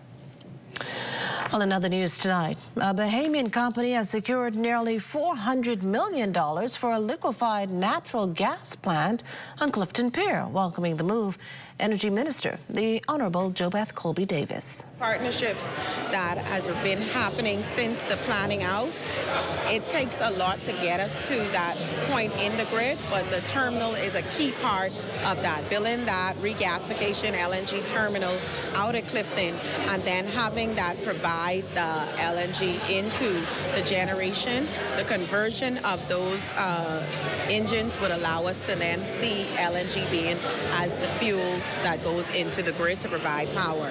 And that would be one of the leading fuels. It's cleaner, it's affordable, and it allows us to bring the cost down, but also expand the technology. So the modernization of our grid and the terminal now being constructed is a step closer. The minister adds that more than 24 public-private energy reform partnerships have been secured over the past 2.5 years. We've tried to touch each island. When we did the request for proposal, we advanced having more of the Bahamian companies. You know, a lot of them have already been here providing that solar panel projects to residential and commercial customers. And so we wanted to make sure that they had an opportunity to be a part of the energy reform. So instead of just giving one groupings of islands to one company, we tried to make sure that we allowed as many of the Bahamian companies that have built a project to be a part of the energy transformation. Well, the government has identified a plot of land away from residential communities to house roadside garages and scrap metal facilities that pose a danger to the public. Minister of Environment and Natural Resources, the Honourable Zane Lightbourne, says the initiative that has been in the works for some time amid concern over the risk to public safety. For instance, uncontrollable fires have broken out at several of them in recent years, threatening nearby residences and businesses. Minister Lightbourne says through a joint effort with the Ministries of Works, Environment and Natural Resources and Urban Renewal, the concern is being addressed. Already identified and been given by the Prime Minister some land, Crown land, identified, government land identified off Carmichael, where the land needs to be prepped in order to have this type of roadside garage. We have targeted two. We have met with Strawn's Auto already, and the owner of that one, which is to us not only an eyesore, but it poses a threat in terms of the environment. It's right in the neighborhood and the potential dangers. We also have targeted the scrap metal at same location on Farrington Road, and a few others. We are looking at 4 of the bigger ones to take out of the community. Minister Lightbourne says the ground must be prepared first to prevent liquid from the vehicles going into the wetlands, as well as to ensure the necessary infrastructure like roads and running water are in place to accommodate the new industrial park. The Ministry of Environment in the current budget will also be imposing spot fines for individuals who dump derelict vehicles, claiming those fines will be hefty to prevent the illegal behavior. We were mindful not to make them where people just don't care and it's not, they don't feel it. But we're hoping that we don't have to impose spot fines. We have a national cleanup campaign that's going to go on to bring awareness. It's also going to include the schools, the churches, and all civic organizations and non-government organizations. And it's going to be about putting trash in bins, about not dumping bulk waste in nearby bushes and neighborhoods, and using the transfer station. So this national campaign will include all stakeholders. This portion of the news is brought to you by Folk Call Smart Pass, the smart way to pay at the pump. Bake sandwich. I really like the honey mustard sauce. And then like the crispy bacon on it as well. Oh, it's pepper jack cheese. I love the spice. I love the crunch. I love the original sandwich, but just that simple addition of bacon was like over the top. The chicken is really good. I like it. I like it a lot. I rate this a 10 out of 10. I'd eat this again. Love that chicken from Popeyes. Throughout our lifetime, we must all make decisions. No matter how we choose, the right one just needs to be made. Like having J.S. Johnson Insurance Agents and Brokers as your insurance partner. We've been serving the Bahamas for over 100 years. Whether you need home, motor, marine, or commercial insurance, make the right decision. Call 397-2100 or visit jsjohnson.com. JS Johnson Insurance. Peace of mind. Hi. Hello? Hey, girl. I am Wendy's. I'm trying to go to Essence Fest. Wendy's and Coca-Cola want to take you and your bestie to New Orleans. July 3rd through 5th is Essence Fest, and you could be traveling VIP style. Roxy? Tenders? Tenders. All you gotta do is upgrade any premium lunch combo 1 through 12 or a salad to a large, like a spicy number 6, add cheese and bacon, or a Dave's Classic, or my personal favorite, tendies. This will now serve as your final boarding call for Flight 735, service into Essence Fest. Boarding now. Nola! We coming back?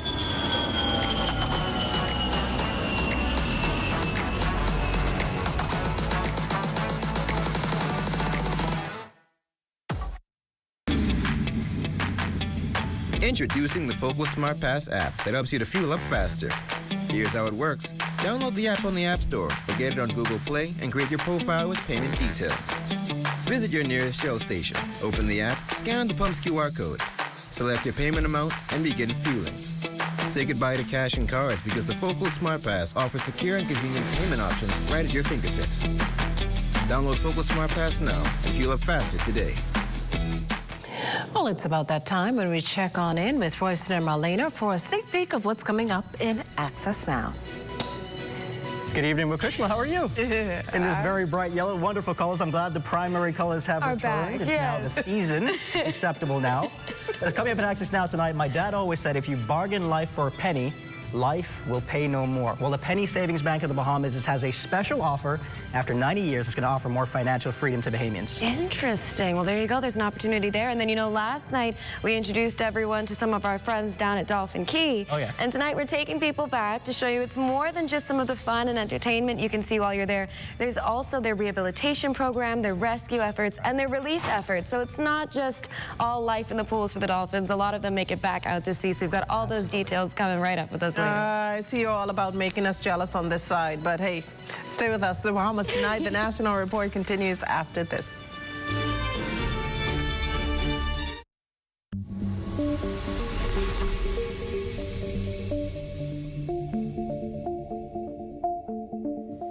We pass them every single day, rarely thinking about the role electricity poles play in keeping our homes and businesses powered. But when the lights go out, line workers are called upon to climb these very same poles to help restore power. It's demanding work that requires skill, training, and a commitment to safety. That's why Bahamas Power and Light Company Limited sent a 6-member delegation to Dominica for a 2-day line workers symposium. Carolex's Line Workers Symposium, held under the theme Skills, Strength, and Safety, brought together utility professionals from across the region to share knowledge, sharpen their skills, and build stronger connections. What we've learned so far is, first and foremost, safety is priority. You don't compromise safety for anything, for speed, convenience, or anything else. It's the driving force that takes you to work and gets you back home safely to your family. From climbing demonstrations to emergency response exercises, the event focused on the importance of safety, teamwork, and technical performance in the field. And a person would get that exposure to actually learn a craft and to initially practice it. But what you will find is as they work even in the field over time, you tend to forget certain things because situations may not present itself to you every day. And so it's important to come together, collaborate, and have symposiums just for that particular reason. For one BPL line worker, the symposium was an opportunity to strengthen the skills he's passionate about. I feel like my job is pretty important, not just to me and for me and my needs, but for my country and the people in our communities. Electricity really is go unappreciated until you don't have it. So when you actually restore someone to see the joy on their face, it brings some type of comfort to my heart.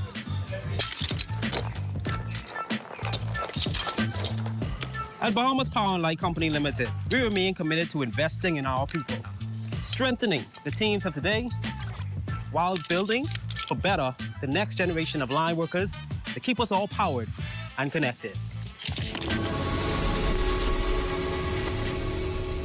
And that does it for the National Report, but stay close. The Bahamas Tonight continues with Access Now.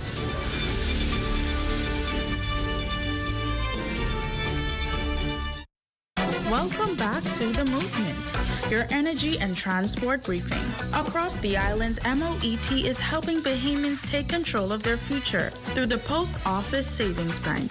It's simple, reliable, and designed for everyone, no matter which island you call home.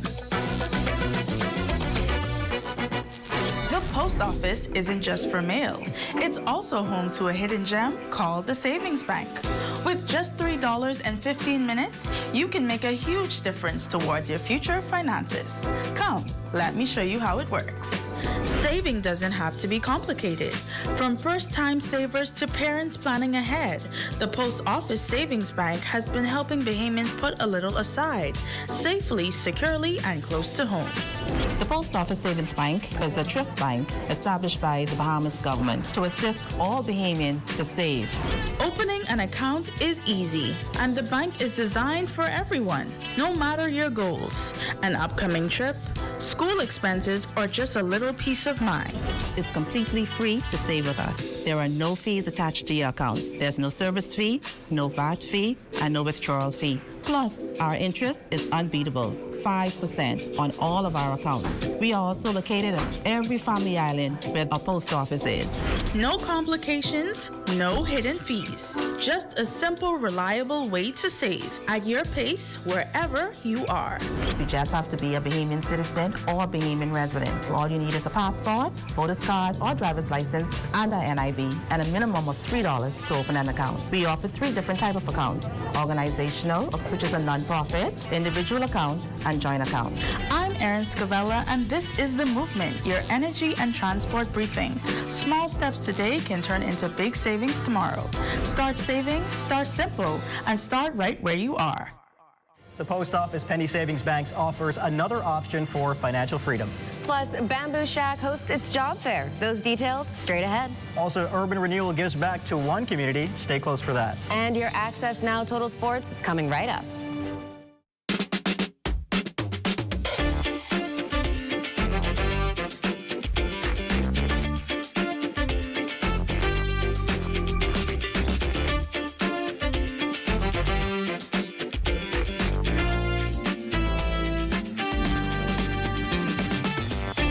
Bahamas Tonight Access Now starts now.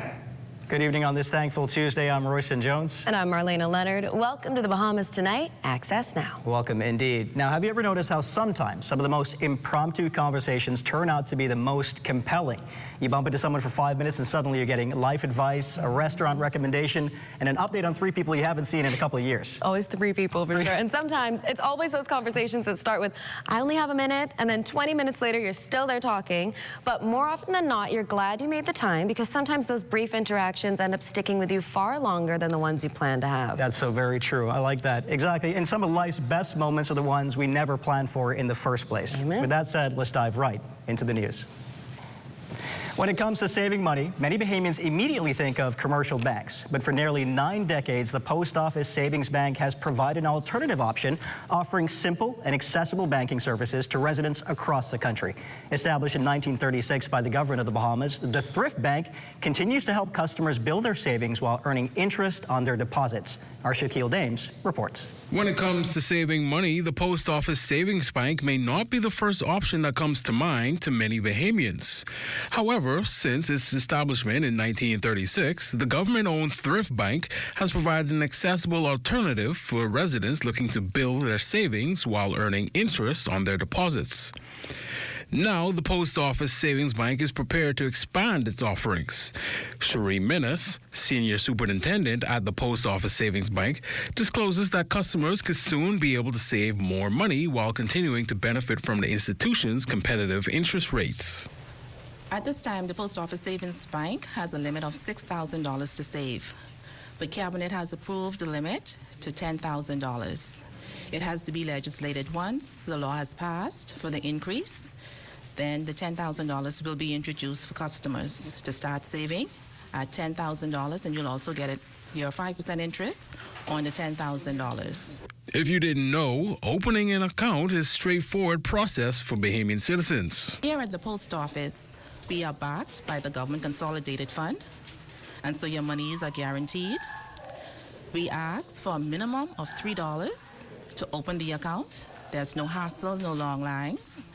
Like I said earlier, and you need 2 government-issued IDs. The interest, which is the best right now, is 5%, and we give interest on a minimum of $3 and a maximum of $6,000. Officials maintain the Post Office Savings Bank remains committed to providing affordable and accessible savings options for Bahamians, while encouraging more residents to take advantage of its high interest rate and low barrier to entry. For the Bahamas Tonight, I'm Shaquille Dames. Thanks, Shaquille. Well, Bamboo Shack is looking to expand. Today, the company hosted a job fair for prospective employees to join the team, and the turnout was strong. Whitney Arias, marketing coordinator, says the Bamboo Shack team is looking not only for team players, but strong communicators and ambitious individuals who are eager to grow with the company. So the energy was really good. So we came out here today for 10 a.m. However, we met candidates here already from 8 a.m. And there's a lot of young people in the crowd. I was happy to see that today. So we're looking to hire about 40 to 100 persons, and that would be throughout the Bamboo Shack portion of the franchise. We are opening new stores, so you'll see something coming soon. However, at this time, our minimum is 40, and we're looking to about 100. Stubbs says in addition to their competitive salaries, there's educational assistance and even mental health counseling services. Our owners believes in investing in Bahamians, so we do have our educational allowance program. So all of our staff, they can apply for educational allowance if they're going back to school, and that could be for a culinary course, entrepreneurship course, supervisory course, management course, whatever it is, you just apply internally. We do have our counseling program because we know mental health is very, very important, and we see a lot of things on the rise, right? And so we have mental health where our staff can call us at any time and they can reserve something with our on-site counselor. Thank you so much. Meanwhile, Southern Shores Member of Parliament, the Honourable Obi Roberts, partnering with the Carmichael Road Urban Renewal Authority to host the area's 3rd annual breakfast and clothing giveaway. The initiative providing hot meals, clothing, and essential items to scores of residents and motorists, while also utilizing the moment to share important crime prevention and public safety information. Assistant Superintendent of Police Nathalie Ranger spoke to the event's importance. This initiative is designed to give back to the community, to help the less fortunate, to bring togetherness within the community. And we're here today to show the Southern Shores community that we're here and we care. Meanwhile, the Southern Shores MP championed the cause of civic duty and community solidarity. A lot of people take for granted that getting up in the morning and getting a hot meal is something that is regular for a lot of people. But many people, last meal may be a day or 2 ago. And so it's very important that we look after and help support the unfortunate. Not everyone is in good standings as we may take for granted ourselves. So we have to continue to give back and help the unfortunate and build a community. Still to come, we've got more from our day away at Dolphin Key as we continue World Ocean Day celebrations. And of course, Diane Dorset has your Access weather forecast, so stay close.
It's Tuesday, and I hope everyone's had a great day. It's time for your Access weather forecast. Your quick look at what's shaping our weather for the next few days.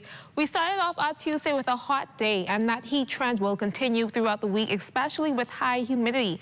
Our satellite picture shows clouds breaking over the southeast Bahamas, while some high-level clouds are moving into the northwest Bahamas. We expect some storms as tropical moisture moves into the Caribbean and the Gulf, increasing our rain chances by the end of the week and into the weekend. And finally, tracking the Atlantic, there is no tropical cyclone development expected during the next 7 days. Now, looking at our 3-day bulletin forecast for all areas tonight and tomorrow, we expect easterly winds at 10 to 15 knots with seas at 2 to 4 feet, low tides at 9:43 this evening and again at 9:56 in the morning. In the northwest Bahamas on Thursday, easterly winds again maintaining those 10 to 15 knots, seas at 2 to 4 feet, a low tide at 10:49 in the morning and a high tide at 5:19 in the afternoon. Finally, in the central and southeast Bahamas, winds shift a bit southeast, 10 to 15 knots, seas at 2 to 4 feet. Now, it's time now for your international temperatures brought to you by Royal Star Assurance. You know how long I've been looking for you, girl? Mom, from the other night. We had a good night, then you disappeared on me. Where you going? But hey, love, where you been, girl? I've been looking for you, looking for you. But hey, love, where you been, girl? I've been looking for you. That was your international temperatures brought to you by Royal Star Assurance. And that wraps up your Access weather forecast. But join me again at 11 for a full weather update. Have a great evening, everyone. Thanks, Diane. So yesterday, we showed you our up-close and personal experience with the dolphins over at Atlantis' Dolphin Key. Absolutely. While many of the animals you saw were in absolutely perfect health, many of them did not start off that way. Now let's take a closer look at the rescue, rehab, and release program. So here at Dolphin Key, we like to consider Dolphin Key as the 911 for marine mammals in need. Any marine mammal that gets stranded throughout the Bahamian Islands, we'll activate a rescue team. These guys will then send down a seaplane, depending on the distance. Sometimes a boat, sometimes a seaplane. And we'll send down a seaplane. We'll pick that animal up from whatever beach it's on. You will then have to pressurize the cabin at about 5,000 feet or fly at 5,000 feet just because the marine mammals are susceptible to altitude sickness. We'll then bring them here. Once on island, Enrico says the animals are placed into a holding facility and a phase 1 quarantine where they're screened for any respiratory illnesses that could impact the existing population. Once the animal has been medically cleared, they're then brought to Dolphin Key for quarantine phase 2, the rescue and rehab process. The goal is, he says, to house them, rehab them, and then release them. But that's not always possible due to the animal's condition. Now, a case that may be deemed unreleasable is a terminal case such as this one. This is the case of Miss Turner. She had severe lateral scoliosis. So if you take a look, you can see she have a massive curvature of the spine. Yes. We tried electrotherapy with her, physical therapy with her, but of course you cannot cure this. So in a case like this, you focus on well-being and basically turn it into a retirement home for the animal, where you mitigate the pain the animal may be experiencing, and you provide the diet for the animal. So that was the story of Miss Turner. She was like the babysitter for our younger males. A case that may be deemed releasable is one of my favorite cases, which is the story of M&M. So we got a call, a stranded animal in the Berry Islands. We mobilized our that rescue team. We retrieved that animal on a seaplane, brought it back here, starting the rehabilitation process. As you can see here, they're in a harbor facility right now. The animal couldn't even keep itself upright. In fact, that's why they tend to beach, right? They're too tired to swim, and they focus on the basic necessity at that point, which is just breathing. So they go in nice shallow waters where they can rest their bodies on the sand, and they just focus on that breathing. That's where this animal was found. Once we brought the animal here, we had to have team members in the water with the animal constantly, just to help keep that animal above the water. Once the animal started getting its strength back, keep in mind this animal had severe pneumonia, gastric ulceration, gastritis, etc. But once it started to get its strength back, then we could have put the animal in a life jacket, because at this point he can now keep himself upright.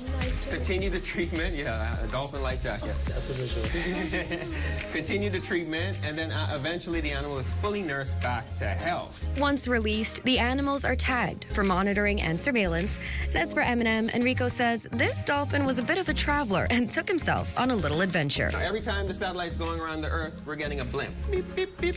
And you can clearly see this animal decided to follow an underwater ridge line, but he made the wrong turn at the stop sign, right? He went left. So he went all the way down near the coast of Cuba. And dolphins are so intelligent that each different part of dolphins out in the wild, they sort of develop their own dialect, their own sort of way of communicating. So he must have realized he must have heard him speaking Spanish. Yeah. Exactly. So he decided to turn around, and it was like a light bulb just went off in his head, where he traveled 100 kilometers a day until he got back to Bimini. 5 years later in 2023, Enrico says a medical team spotted Eminem thriving in the wild. He's actually the longest recorded surviving animal after being released.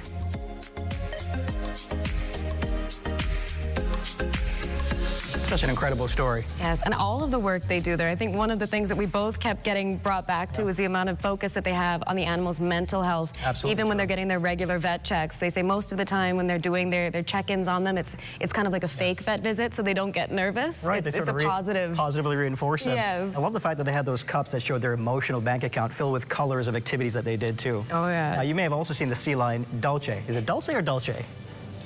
Whichever one it is. If you see Dulce slide into the pool, that's going to be sliding into bed later on. That way. Smooth, ready.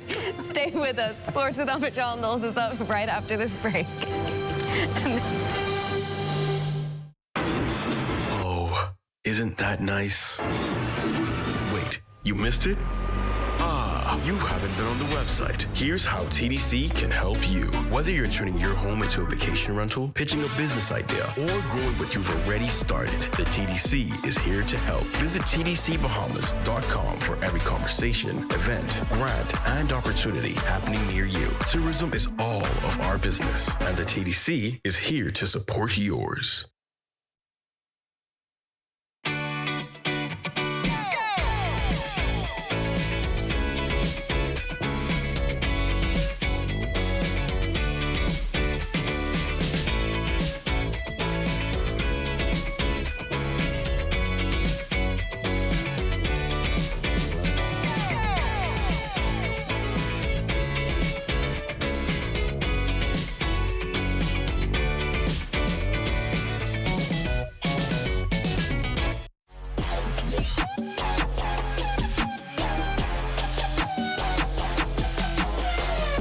Sports Check, everyone. I'm Amajal Knowles, topping sports. It was a mixed bag for Team Amos this morning at the Pony 14U Caribbean Baseball Championships, the Andre Rogers National Baseball Stadium. Ultimately, though, the 242 still with a chance to win gold on home soil. The opener will be the Bahamas' host squad riding a wave of momentum after a dramatic come-from-behind victory against Aruba. Standing in their way would be a very game Puerto Rico squad, the top seed in the tournament, and they would show why in this one. A complete offensive onslaught from PR as they would go on to cruise to an 18-1 victory. San Antonio sports team catching up with the Bahamas' host head coach, Mario Ford, post-game. Well, in these competitions, we have these teams, they're very competitive, and the host team, we put up a good fight during the first couple of games. And those other teams we faced, we just wasn't able to answer to the call. But overall, our team performing maybe not to the level that we expected, but, you know, a lot of mistakes on the field and the mistakes on our pitching. We don't have the pitching. Game 2 would see the Bahamas' champs team redeem things for the 2-4-2 as they would hold a defensive masterclass and shut out the Venezuelan squad 10-0, winning via a mercy rule stoppage after 6 innings to secure their spot in the gold medal game. And at this hour, that matchup is currently underway between the Bahamas and Puerto Rico, so you still have some time to make it down to the Andre Rogers National Baseball Stadium to cheer on Team Bahamas. Our Swanson Gibson Jr. will have the full scores and highlights for you from the championship showdown in Wednesday's Sportscast. In hoops news, Bahamian basketball star Jonquel Jones honored by her former team last night for a stellar career with the Connecticut Sun. Jones was all smiles as her number 35 jersey was retired by Connecticut just before the Sun played the New York Liberty on Monday night. Jones, who spent 6 years with the Sun before coming to New York in 2023, received a standing ovation from the crowd in a pregame ceremony. Connecticut, which is playing its last season in the state before moving to Houston next season, will honor 6 former Sun members of the franchise during the season. Jones, of course, led Connecticut to 2 WMA Finals appearances in 2019 and 2022, and also won MVP in 2021, along with a Most Improved Player, a 6th Woman of the Year award as well. She's first in franchise history in blocks, 3rd in double-doubles, and 8th in points. So on the hardwood, a pair of local hoopers set to take their talents to the collegiate level. Former Hugh Campbell standouts Mario Roll Jr. and Gerard Roll would lead the C.I. Gibson Rattlers to championship heights here local. Northeast Community College in Iowa is a very, very good program. I think the coach is very knowledgeable about the game, basketball, and most importantly, I think they have a huge opportunity to get their degrees. That's the most important thing in my book. And I told them, listen, no matter what happens, go out there, play hard, at the same time, focus on the education. It's a great opportunity because I came from a prep school. I've been to a prep school for like 2 years, and I feel like most kids don't have the opportunity to go to the States to further, well, basketball, I should say. And I feel like this is a great opportunity for me. And first of all, I just want to thank God for the opportunity and Kevin Johnson himself, the man who, helped us. And I just feel like it's an opportunity to further my education, because once I have my degree, I feel like I could do more stuff with it. I wasn't really doing too much talking when I was young. I was scared and stuff, but I got to get used. Once I get used, I'm going to show them what I'm capable of doing. And switching gears, in track news, a busy upcoming summer expected for our track and field athletes with a number of events on the horizon. ZNS sports team recently catching up with B3A's president, Trimiko Archer, on the sidelines of a signing, and he gave us this preview. You can expect fireworks. At the junior level, and by that I mean the junior and transitional level, that would be the under 18 age category and the under 23 category, we believe will be most hotly contested. This is a sort of a off year for the senior program because there's only one major event, and that would be the Ultimate World Championships hosted by World Athletics. And then, of course, we'll turn our attention to the CAC Games as well as the Commonwealth Games, which fall under the auspices of the Bahamas Olympic Committee and the Commonwealth Games Secretariat. And so we have a lot of activity, and we expect that we will have a lot of exciting news to deliver for the track and field aficionado. And that's my look at your sports on this Tuesday. I'm Amajal Knowles, signing out until tomorrow.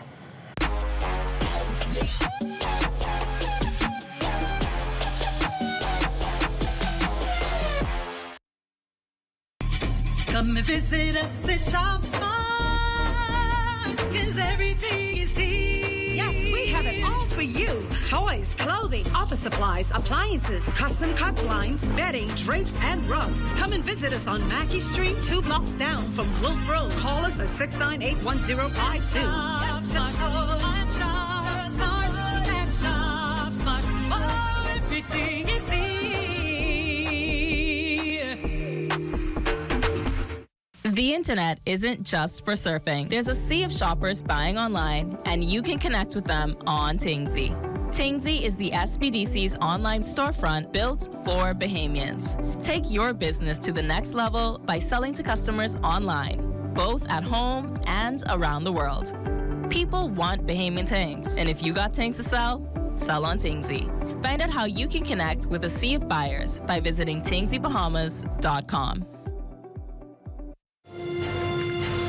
you're looking at a shot of the Palmdale area, and it's time now for some Family Island news. Let's go.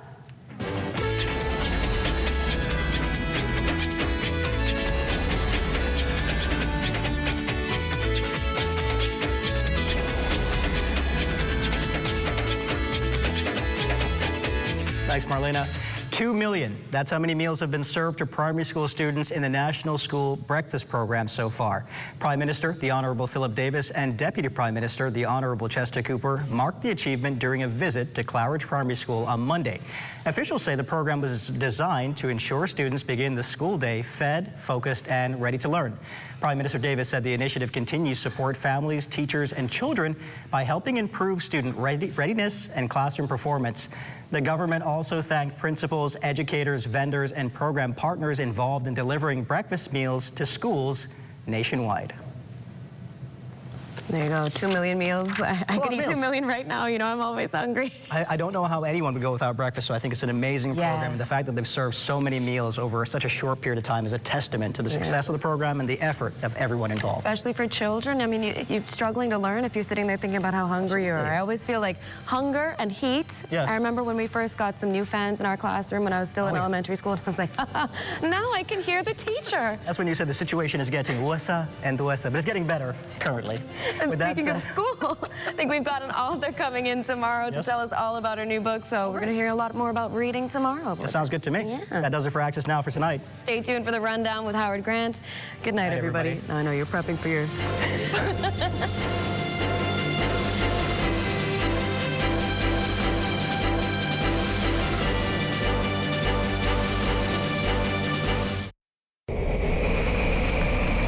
Bahamas. Hurricane season is here. Are you ready? The 2026 Atlantic hurricane season officially runs from June 1st through November 30th. 6 months of staying alert and prepared. Storms are named to help meteorologists, emergency officials, and the public communicate clearly and quickly during dangerous weather events. Hurricanes are also measured using the Saffir-Simpson Hurricane Wind Scale, which ranks storms from categories 1 through 5 based on wind speed and potential damage. And did you know, when a hurricane becomes especially deadly or destructive, its name is permanently retired out of respect for the lives and communities affected. Now is the time to prepare your emergency kit with a portable AM/FM radio. Review your family plans and stay connected to trusted weather information. Preparation today can save lives tomorrow. These are the names of the storms for the 2026 Atlantic hurricane season. Arthur, Bertha, Cristobal, Dolly, Edward, Faye, Gonzalo, Hannah, Isaias, Josephine, Kyle, Leah, Marco, Nana, Omar, Paulette, Renee, Sally, Teddy, Vicky, and Wilfred.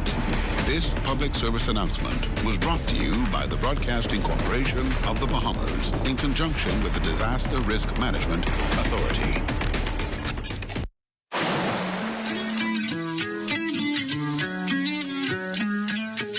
Never swim alone. Don't go deep into the pool. Don't run around the pool because you might slip and get hurt. If someone else falls into the water, don't go in and get them by yourself. Call for help. Parents, sign up your children for Let's Swim Bahamas.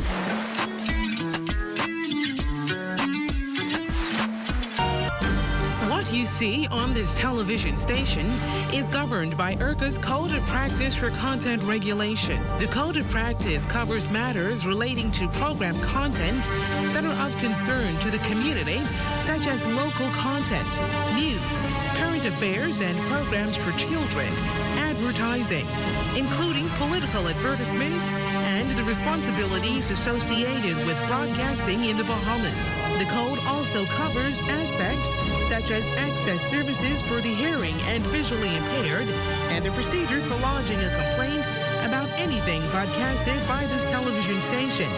The code is available on IRCA's website at www.ircabahamas.bs. To receive a copy of the code by mail or in person, you may telephone IRCA at 242-393-0234. Family Island dialing is toll-free at 242-300-8722. Or you may send a request by email to info@ircabahamas.bs.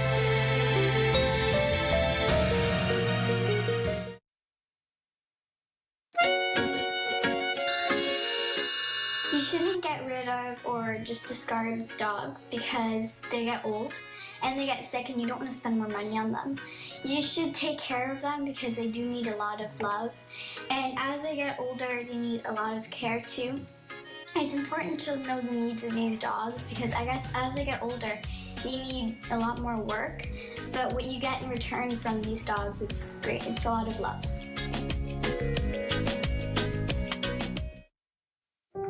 What does disability look like?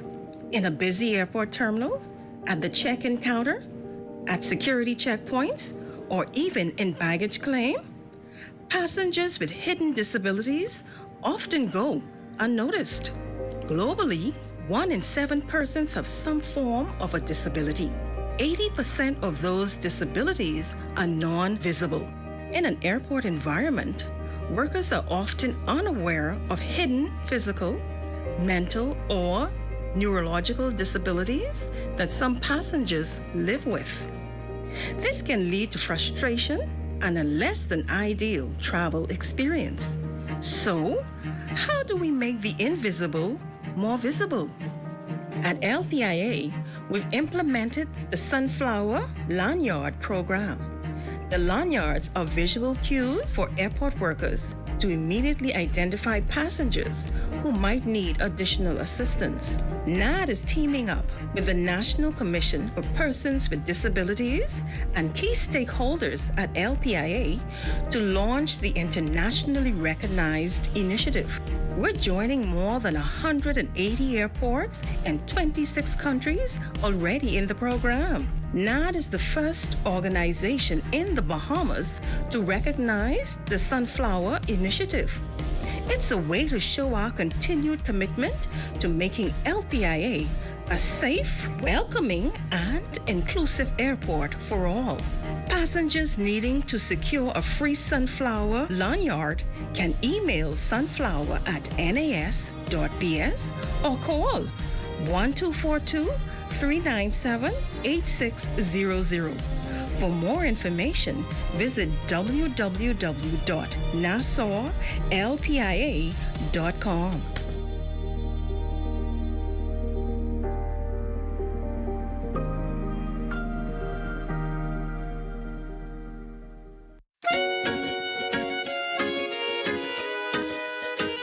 Did you know that it's easy to teach a pot cake new tricks? Just go grab a treat and show them what you'd like them to do. Whether it be sit, stay, or walk properly on a leash, pot cakes are very intelligent and always want to please. Try it with your dog today. Ginger. Sit. Good. Good boy. Down, yes. Roll over, all the way, roll over. Come on. All right. At the 66 Steps, I'm Matea Cunningham. This is ZNS.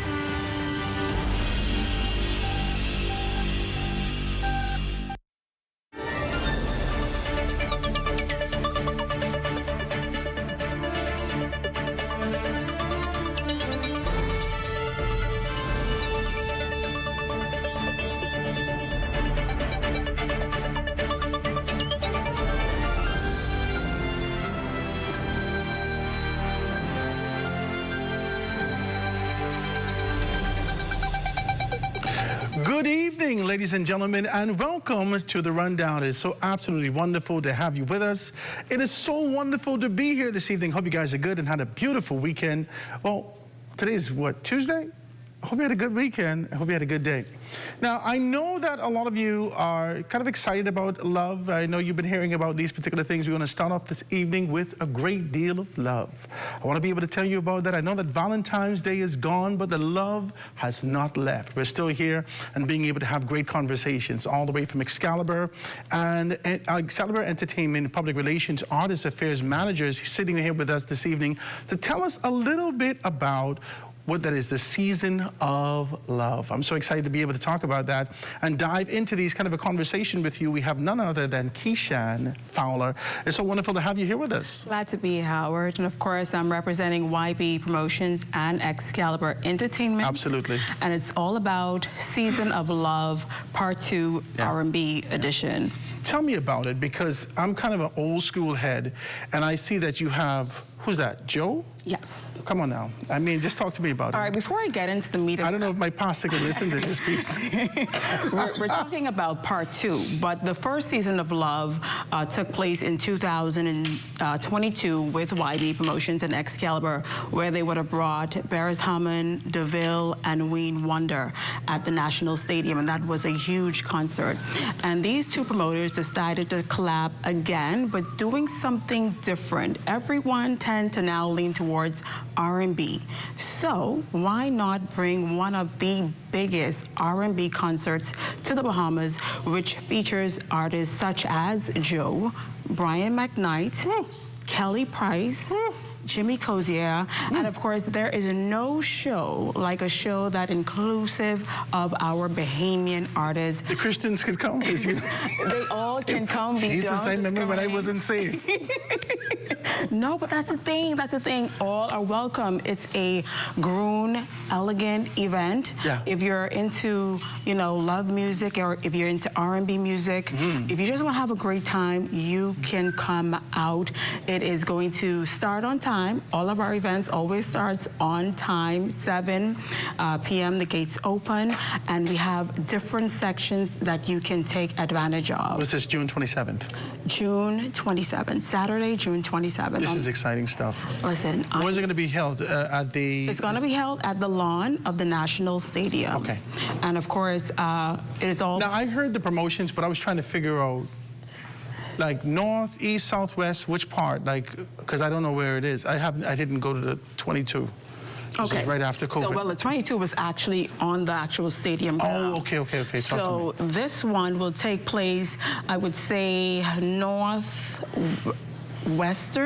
So once you come around, when like, you by coming the into whole QE Sports Center in the back. Okay. On the lawn area. Okay, I know what you're talking about. It's going to be nice and inclusive. This is nice. Yes. Okay. So we're going to transform that area, and we start from VIP up. Now, let me tell you, So anybody coming is a VIP automatically? You're a VIP you need automatic. To stop. I see what you did this there. Is not just a VIP where we just transform it into a general admission. No.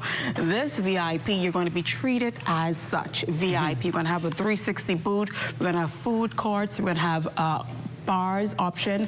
Those in the platinum, they're going to have an option to be seated. Let me not forget, not skip over VIP. VIP has an option to have tables as well. Yes, and that is almost sold. I think we only have about 2 more tables remaining. And then we move up to the platinum seating.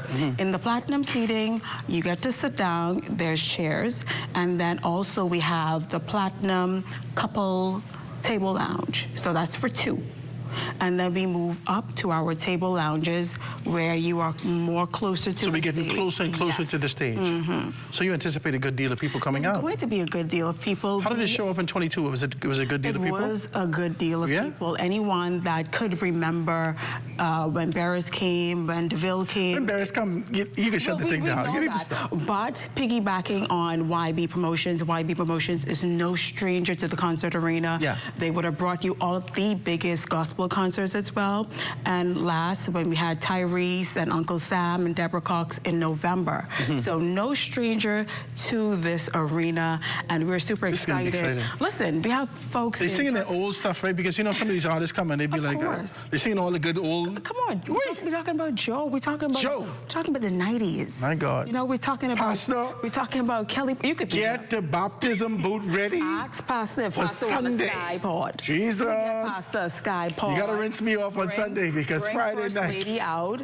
Bring First Lady out and just gonna have a grand time. It's My going God. to be a grown event. And I gotta send a huge shout out to all of our wonderful sponsors. I cannot forget our All Access Sky Launch. It is powered by Grey Goose. And if you know anything about Grey Goose is going to have everything nicely decorated. And of course, you get an option to eat and drink free there, and you get an option to meet all of the artists as well. So this is going to be a night of love, this kind of a season of love. This is going to be beautiful. But nice setup. Howard. You can set it up right. Howard, I don't want people to think this is just for you and your boo. Yeah, you and your boo could come.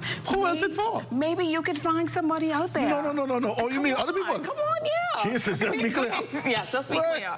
You could, I don't want people to think that it is just for couples. You can bring your girlfriends out. You could come out, maybe a guy could come out and meet a single lady out there. Who knows? You only got nothing set up like a little picnic area or nothing like that. We're going to have sit in the ground. We're going to have our food court. So in the VIP section, although it's standing room, we're giving you complimentary bleachers as well. So you have an option to stand or sit. This is exciting stuff. Yeah. Let persons know how they can be able to contact for all those persons who are out there and they want to be able to be a part of this. They're probably in the Family Islands. They're hearing for the first time. Yes. Or they want to be able to come out. I'm glad you mentioned how they can do this.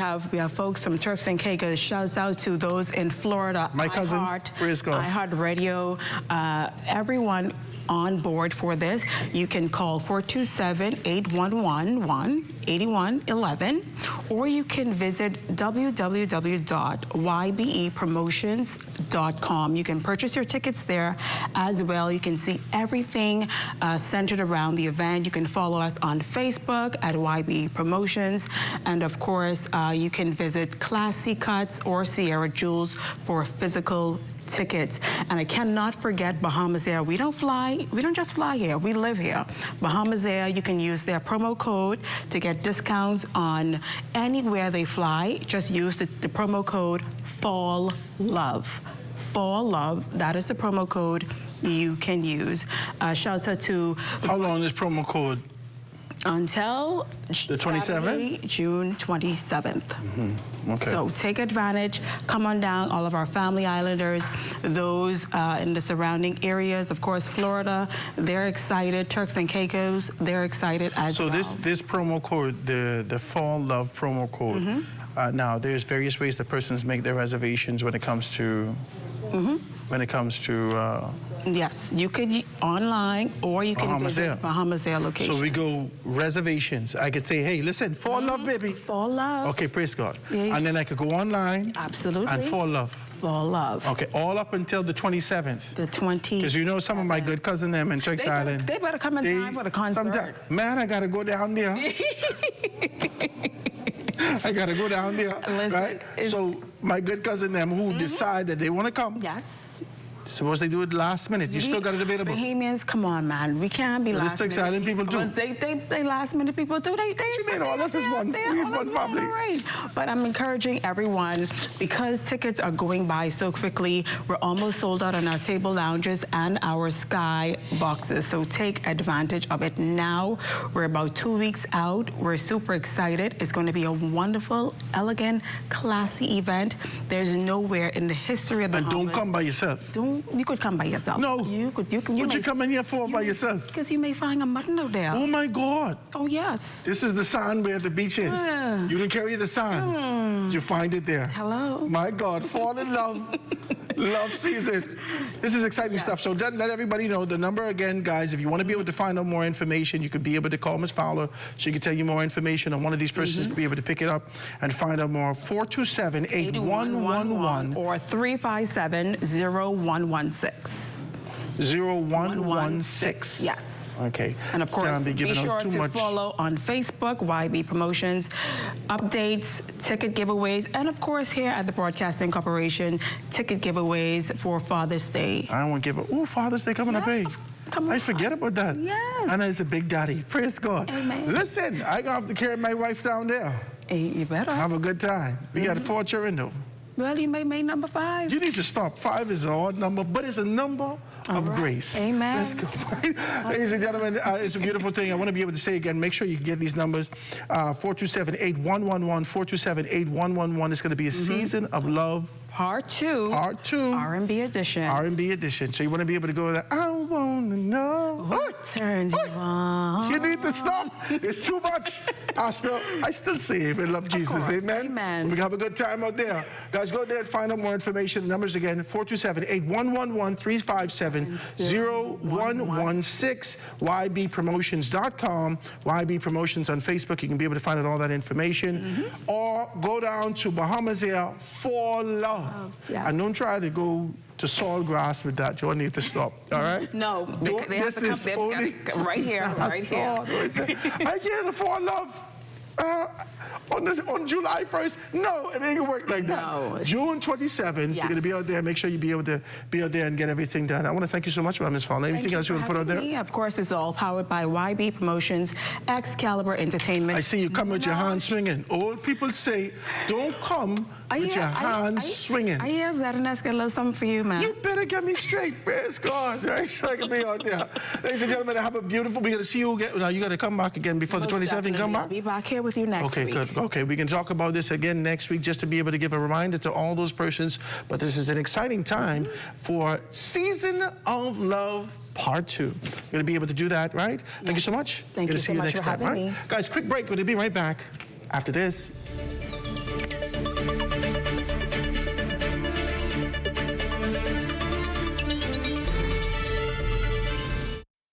In a world where our health defines our future and the Caribbean stands on the front lines of climate change, rising NCDs and global challenges, knowledge becomes our greatest defense.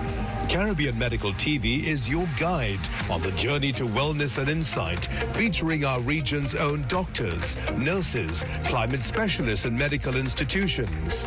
From physical well-being to the emotional and mental balance we all deserve. Caribbean Medical TV empowers you because building a healthier future isn't just a regional goal, it's a global responsibility. In the Caribbean, vitality isn't just a goal, it's a way of living. Connect with the region through knowledge, hope, and the power of Caribbean resilience on Caribbean Medical TV, where awareness becomes power. Join the conversation, join the movement. Be viewing Season 4 of Caribbean Medical TV right here on this station.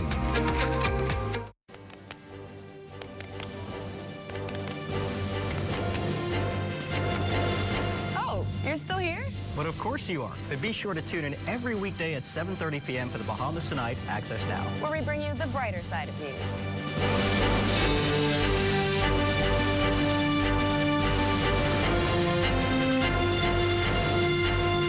Join us for the Bahamas Tonight Access Now, weeknights at 7:30 p.m.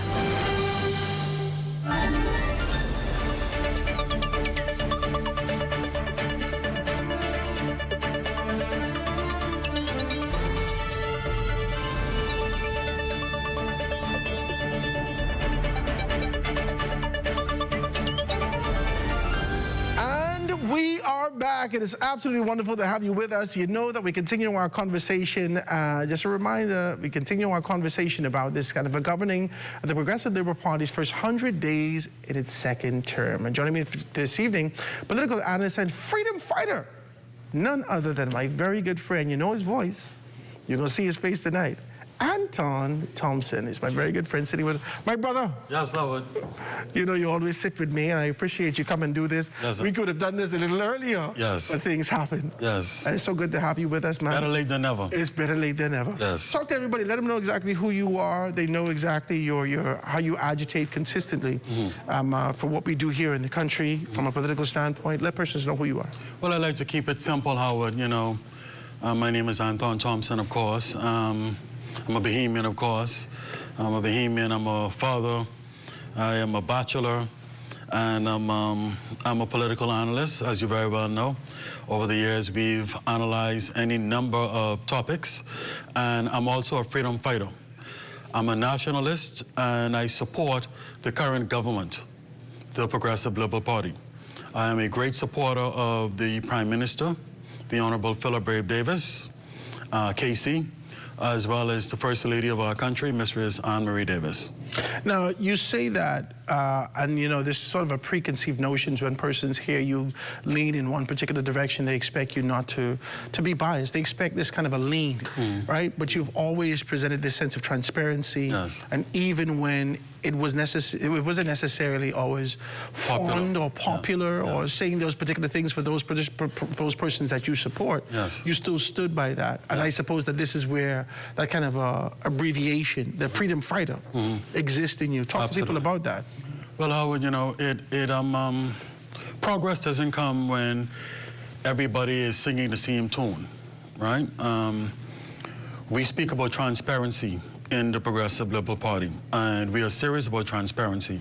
We speak about democracy, which is the bedrock of governance, especially under the Progressive Liberal Party, right? And in transparency, in accountability, in democracy, you must be free to express yourself in your honest and in your truth, and represent that to the leaders who you serve, as well as to the nation who you wish to see things happen on behalf of.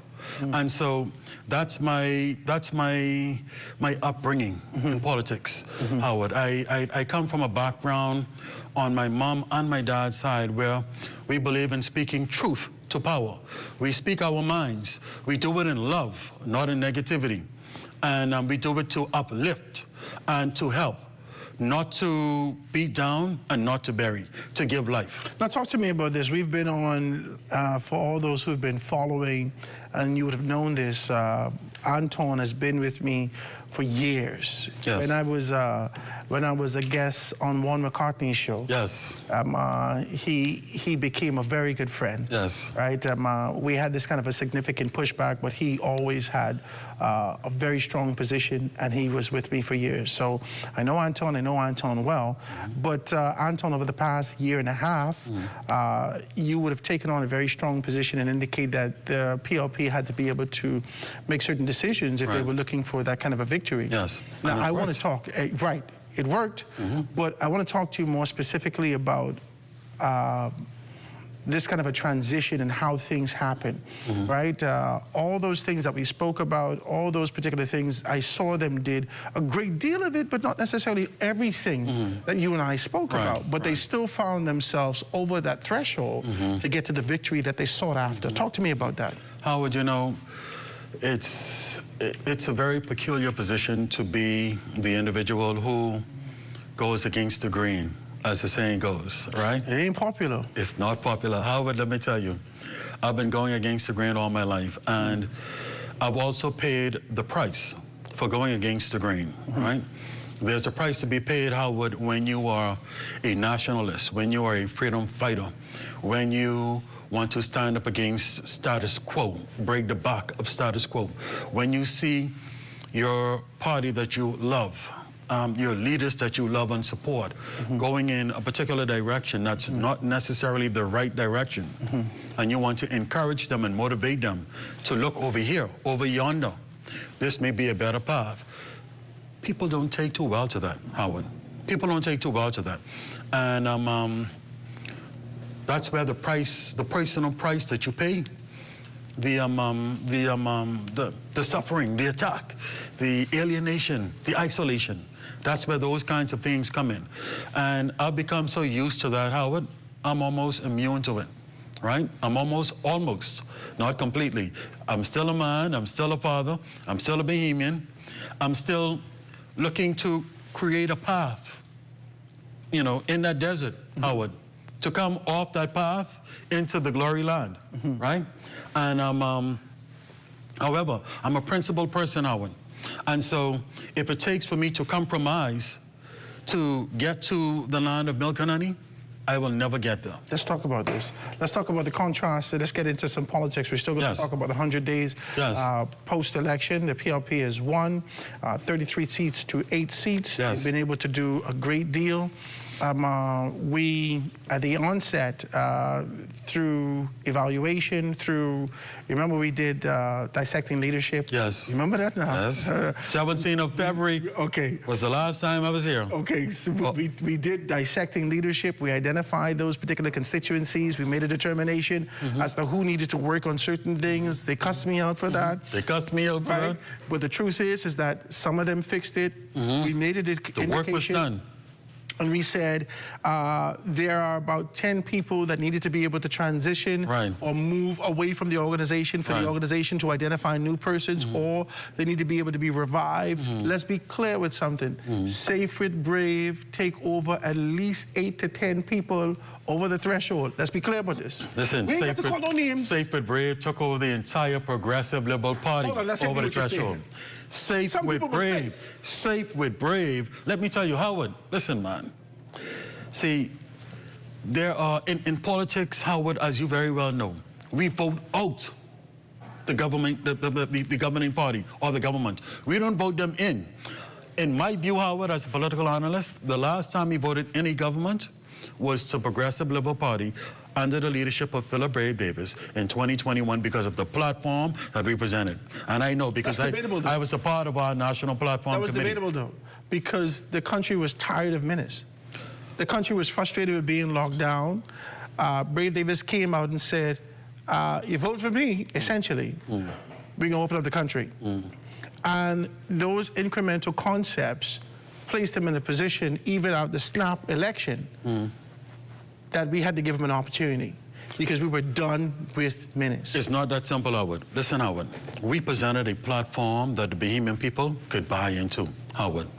We presented a platform of empowerment, Howard. We presented a platform of transparency, Howard. We presented a platform that we were going to reel in the national debt, the national deficit, the debt to GDP. We were going to revamp tourism. We were going to make it safe to come to the Bahamas again. We were going to recreate that spark for foreign direct investments in our country. Howard, we were going to bring record numbers of tourists to our country and record levels of investment in our country. We were going to invest in Bahamians through the National Youth Program, through the National Breakfast Program, Howard, through the Polytechnic School that's underway, through refocusing on education, Howard, through ensuring that we dealt with immigration, through building hundreds of houses for Bahamians all across this country, Howard. We stood on a platform and we executed that platform out. Now, I can't lie to you. I can always be able to tell you the honest truth. Now, you know that this is how we talk. These cameras here, but we can talk how we talk. Let's be very clear about it. Let's chop it up, Howard. Now, the truth is that the PLP has always been masterful when it comes to campaign. And whenever they defeated, it was not as a result of their campaign. It was a result of the leadership and persons being tired and wanted to be able to move in a different direction. Safe but brave. Okay? Now, let's be very clear with this. For the very first time, we've said this, PLP, excellent campaign. We believe in Bahamians, excellent campaign. One of the best the country's ever seen. But the governance thereafter, and the execution thereafter, and I know Perry Glasgow Christie is one of your favorites. I know he's a very... Absolutely. He's love him dearly. I know you love him dearly. Day. Let's be very clear about this. But the execution thereafter, what we would have seen in 2002, what we would have seen in 2012, what we would have been able to see for the sustaining of the kind of leadership and this kind of a this grandiose idea that was sold to the Bahamian people, we did not see that during that 10-year, 2002, 2012. But let's be very clear. In 2021, I am a firm believer that the PLP has not stopped campaigning from 2016. Listen, Howard. I watch you. I watched the organization went for the reformation of your constitutional position, for the aspirant module, for making modifications in the organization. Whether they articulated or not, they started to talk about being able to strategically put youth where they should be for the next dispensation. I'm watching them still do that. They have not stopped running and gunning from 2016, 17, when you first came up with the concept that says, hey, listen, we're going to cut VAT by 2%, which cost me to get fired from ZNS. I want to be decent. You're back. I'm back. You're back on the hill. You need to stop walking. You need to stop, right? You're back on the hill. You got me fired from ZNS because I had to talk. I had to talk to Halkinis and say to Halkinis, how? Listen. You could cut this by 2%. Listen, Howard, listen to me. As I explained to you, I sat on the Progressive Liberal Party's National Platform Committee, in particular the Empowerment Committee, and that was one of about 100, about 98 to be specific, policy and legislative recommendations that I made to leader, the Honorable Philip Brave Davis, and those who were in leadership. The recommendations would have gone to the party leader, because we were in opposition at the time, the First Lady, the First Lady to be at the time because we were in opposition, the Deputy Leader, Honorable I. Chester Cooper, the former Senior Policy Advisor, Jerome Fitzgerald, the former Senior Policy Advisor, or perhaps still. They still sitting in the position. No, well, he's now a Cabinet Minister. Yes. And so he's speaking back in that time. And so I think Brother Simmons would still be serving as a Senior Policy Advisor to the government. It went to him as well. And another Senior Policy Advisor at the time, who is now Director for the Cultural School, Ian Poitier. And listen to me, Howard. I had a conversation, a very in-depth conversation with Ian, and he said to me, Anton, these are some huge ideas. He said, I don't know if they're ready for these ideas. I'm afraid to even bring some of these ideas to them. One of them was the reduction of VAT. The reduction of VAT. Whatever percentage they determine would come about only after a study would have been done to determine if there would be a net positive or net negative advantage to go in that direction. And now it worked out beautifully. We went from a reduction of 2% overall in VAT to a reduction of VAT on all food items in the grocery store.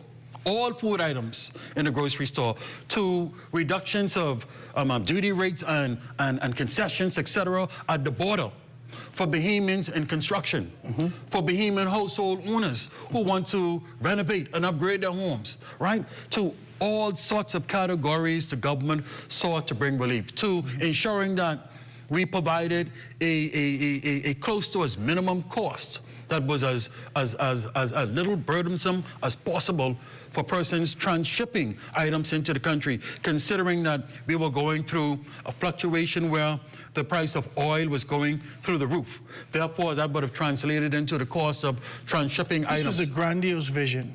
Howard, it was a big vision. It was not small. It was a big vision. And we executed it. And for the that's PLP, why we needed a second term, to continue with the work. For the PLP to be able to take on this kind of a concept and idea to continue to shave after. Now, you all ain't gonna like me saying this. I'm listening, Owen. You ain't gonna let me say this. You all ain't gonna let me say this, though. Real talk. You ain't gonna fight me. I can say this.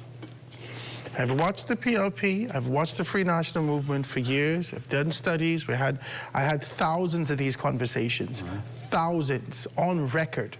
I've talked with the highest in this country, I've talked to the lowest, I've been in the constituencies and been in the communities, and I've recognized the contrast, the stark contrast between the FNM and the PLP at its core. What are you saying that is, Howard? Okay?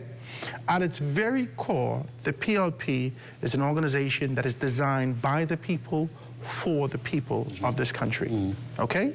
They go out into the community. They are similar to what we would have seen in the United States of America with Barack Obama's Yes, We Can. You contribute to development thereof for us to be able to move forward. And that is what I've identified with the PLP. The stark contrast that exists in there is that the FNM historically is not an organization that has done that. Now, you can fight me. You can say, well, Howard, what about these things? A great deal of the programs that you've designed in the Free National Movement has been as a result of the trickle effect. So you became a beneficiary, but it wasn't directed towards you. Let's be very clear. Right. Okay. I agree with that. Let's be very clear, okay? When we identify these particular things, When we take on these positions, when you go into the supermarkets and say, hey, listen, we're going to take the VAT off these things, when you go into these particular communities and say we're going to do that, most recently we would have seen from the heart of the leader of the former Free National Movement of Minutes being able to do the Over the Hill project. That was the closest we would have seen in a long time. I agree. In a long time, a project, a program designed strategically and specifically to touch the lives and the hearts of those people in the inner city. I want to have this kind of a conversation with you. This is not an easy conversation to have. Sometimes we got to be able to find ourselves in the position of introspection to try to figure out where did we go wrong. Because of the small community that we have, I'm going to talk like this. 400,000 people, we got to be people-centered. The former leader and the former FNM, because he's no longer in FNM. Yeah, you have to put that in there. Absolutely. Yeah. We got to remind the people. We got to remind the people. Go ahead. He's no longer in FNM. He's an independent. So they casted him out.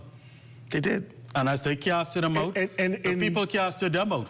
In former Prime Minister Freddie Christie's favorite words, unceremoniously discharged. Yes, unfortunately and unceremoniously, Howard. It was very unfortunate. Yeah. I've never thought I would have seen a day where a leader who took them to a 35-4 victory, a 35-4 victory out of the wilderness back into the promised land of governance in this country, cast it out, treated with disdain, disrespect.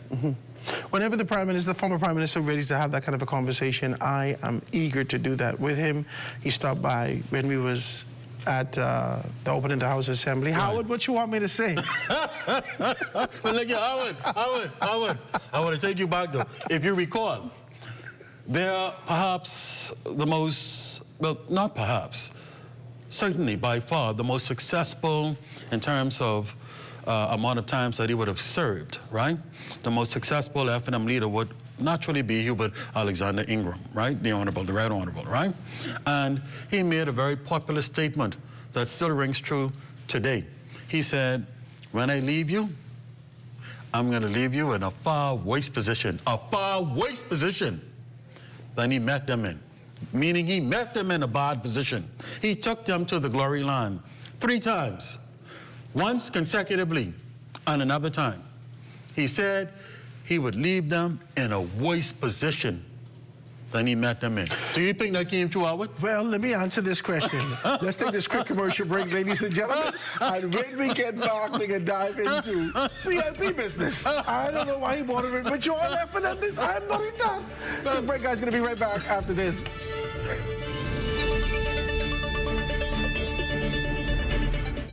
Swim Bahamas, bring water hazards to an end. Let's swim Bahamas. Water safety rule number 9. Do not dive into unknown waters. Let's swim Bahamas, bring water hazards to an end. Water hazards to an end. So the storm has passed. Danger may still be near. Avoid downed power lines and flooded roads. Check on your neighbors, especially the elderly. Only travel if absolutely necessary. Report hazards and stay informed. Recovery begins with caution and care.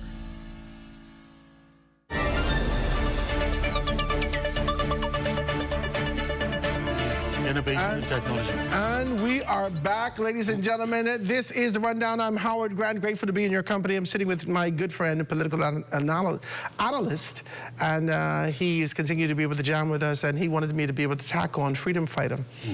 He's getting all FNM business. This is not my business. I don't know why. I feel like he's trying to taunt you.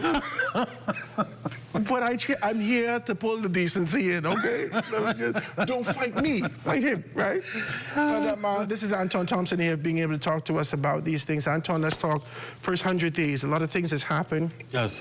A lot of things the Prime Minister has identified, and we're just looking at a plethora of persons in the privileged committees and various committees being able to be established in the House of Assembly today.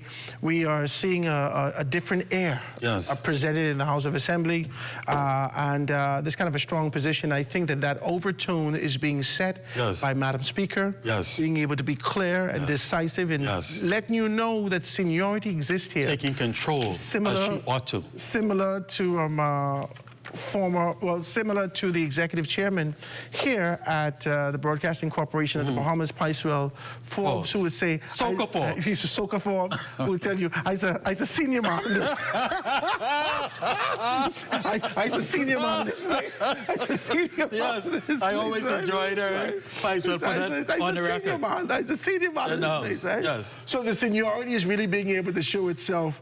And I think that the Free National Movement in what appears to be an approach to be able to dive into the technocrats. I watched the game last night, and between San Antonio and New York. And one of the things in the last quarter that they leaned heavily on was the ability to be able to have you review. So they use some of the things, they stopped the game, they reviewed, and they won. It seems like the Free National Movement has taken on the position to be able to use the technical arm of these particular things. Like they want to dive deeper into the technicality. They want to talk about these things to find victory thereof and be able to continue to remind you of the injustices, the quote-unquote injustices or the alleged injustices, and continue to be able to talk about these particular things and keep that at the forefront of your mind. They still haven't necessarily presented a vision. I don't know whether or not we're going to be waiting until October 2027 for this to be able to come to the forefront. Right? But democracy doesn't wait for any man, and there's a requirement for us to be able to all be prepared for the day of the Lord. Talk to me. Listen, Howard. October 2027, what difference would that make? What difference would that make? Anthony, that will make no difference. You're getting too excited. We're not going to... You need to calm down. You need to calm down. Listen, you need to calm down. We're not going to election until when, Howard? When is the next election? 2031. 2031. So listen. They can go to convention after convention after convention. We really don't care in the PLP. Because guess what we're going to be doing? We're going to be busy building on progress. We have the first opportunity in just under 30 years, 29 years to be precise, where we have a government that is repeated as the consecutive government. Continuity is critical to advancement and to development. And that's what I want to talk to you about. I don't want to dive into the F&M business now. Put them on the side. Put them on the side. Later. We see Sebastian in this particular capacity, innovation. One of the great young minds of our generation. National development, which is a new industry that came to the forefront. During the campaign trail, he spoke to us about the development of houses and what was going to happen in those particular areas significantly. Subconsciously, for the tradition in this country, you would expect him to find his position in housing. Someone who's proven, not someone who is talking the talk, like they did on the opposite side. It didn't happen. Someone who has proven his worth. That he can get things done. That he has built scores of homes across the capital. In the upper crust communities, providing an open door for everyday average and middle income Bahamians to be able to afford to penetrate those upper crust. I think he spoke to anywhere between 100 to 150 houses that he's going to build more specifically in Fort Charlotte. This is an exciting thing. We're looking to be able to have that. But like I was saying to you, he took on a very strong position in being able to articulate what your expectations can be when they find themselves in this kind of a position post-victory. And he spoke specifically to housing development. He didn't get that. Keith Bell got that. In conjunction with land reform, which is an exciting thing also. I want to talk about that. But when we start to look at innovation, and that's his portfolio, right? Innovation and national development. And so when we start to look at that, I feel like it fits him better. I feel like to see it blossom and for him to be able to put meat on those proverbial bones of this assignment, I feel like this is what we want to be able to see him execute. You know, the funny thing about it, well, it's not even funny, Howard. The serious thing about it is this. It doesn't matter where you sit or where you stand in the cabinet. You know why, Howard? It's a shared responsibility. It's a shared responsibility. So his brother and colleague, the Honorable Keith Bell, is the minister. He did excellent work. He took over a portfolio from Minister Colby Davis, and he ran with it. She was doing excellent work in housing as well. He continued with the baton. They all sit at the table as brothers and sisters of the executive in the cabinet. And so, certainly, no question about it, the expertise that a Excellency, as I still refer to him in his former role as ambassador, the Excellency, the Honorable Sabaz Bastian will bring to the table with housing will be passed on to his brother at that cabinet table. And that's the great thing about having such an experienced, knowledgeable, trustworthy leadership in the country, such as what has been brought together in the cabinet of the Davis administration. Let's talk about tourism. Experience. Yeah, that's what I'm talking about. You have some people, Alwyn, who was not in the picture any longer. They back to the table again. They back to the cabinet table. Some people who were exceptionally, not just regularly, exceptionally successful in the execution of that portfolio. Let's be you know very what I'm clear. talking about? Jerome Fitzgerald. Jerome Fitzgerald. Now, there was We have some of the brightest minds in the country at the cabinet. There was some significant pushback associated with whether or not he should have been able to attain this position and a person go back and be able to kind of give a contrast. I want to say to you that Jerome was absolutely phenomenal. Yes, he was a beast in the ministry. He of was education, phenomenal, and technology. Right, I'm talking about his capacity as senior policy maker, right under the office of the Prime Minister, and more specifically being able to assist with his campaign and being able to by-elections, with the by-elections. He was absolutely phenomenal, and with maturity and with age and with understanding and with this kind of a proximity to politics, I understand. With know-how. Leadership has the responsibility of being able to genuflect with gratitude to the people who allowed them to get over the threshold. And you keep fighting that. But this man was absolutely phenomenal. He did the work. My brother, Jerome, I know you could hear me. Congratulations. You did well. Yes, congratulations, Jerome. You did well. From myself as well. I've already extended that to you. Now, let's talk about this tourism and education, all right? There was a switch up in these particular capacities. You see Glenys Hannah Martin, who would have been familiar with the education for some time. She was graceful and always poised and strong in this and always articulate and always being able to get results. She didn't have that kind of tug of war getting those children back into the classrooms under the former Minister of Education, Jeff Lloyd, right? Whatever that relationship existed between he and Belinda, right? We didn't see that kind of a tumultuous relationship. We didn't see that kind of a tumultuous relationship with Glenys Hannah Martin in that particular capacity. So let's just be very clear about this. What can we expect to see out of tourism, and then contrast, being able to look at education? What can we expect to see out of those particular areas? Listen, Howard, you know, and I've pointed to it already, and I will continue to point to it throughout this conversation. Continuity in government, in governance, is critical. Listen. You were sitting at the cabinet table. I pointed to this already, and I'll continue to point to it again, along with continuity. You're sitting at the table with persons who already sat in certain portfolios, persons who you can benefit from their energy, from their vision, from their do's, from their don'ts, from their successes, and from the things that they left in trail. You can benefit from that, and you can pick up right from where they started off and execute flawlessly. That's exactly what's going to happen in education. That's exactly what's happening in education. That's exactly what's happening in tourism. These people are on the ground and they are working, Howard. They understand that this is not about fluff. It's not about fluff. At the end of the day, education in our country is critical. No one knows that better than Chester Cooper, who was provided opportunities to pursue education beyond high school as a result of the government of the Bahamas, who has excelled as a result of achieving his education, who is someone who's building a platform in Exuma, already built a platform in Exuma, to bring support to persons in Exuma to help them access education, along with his wife, Mrs. Cooper.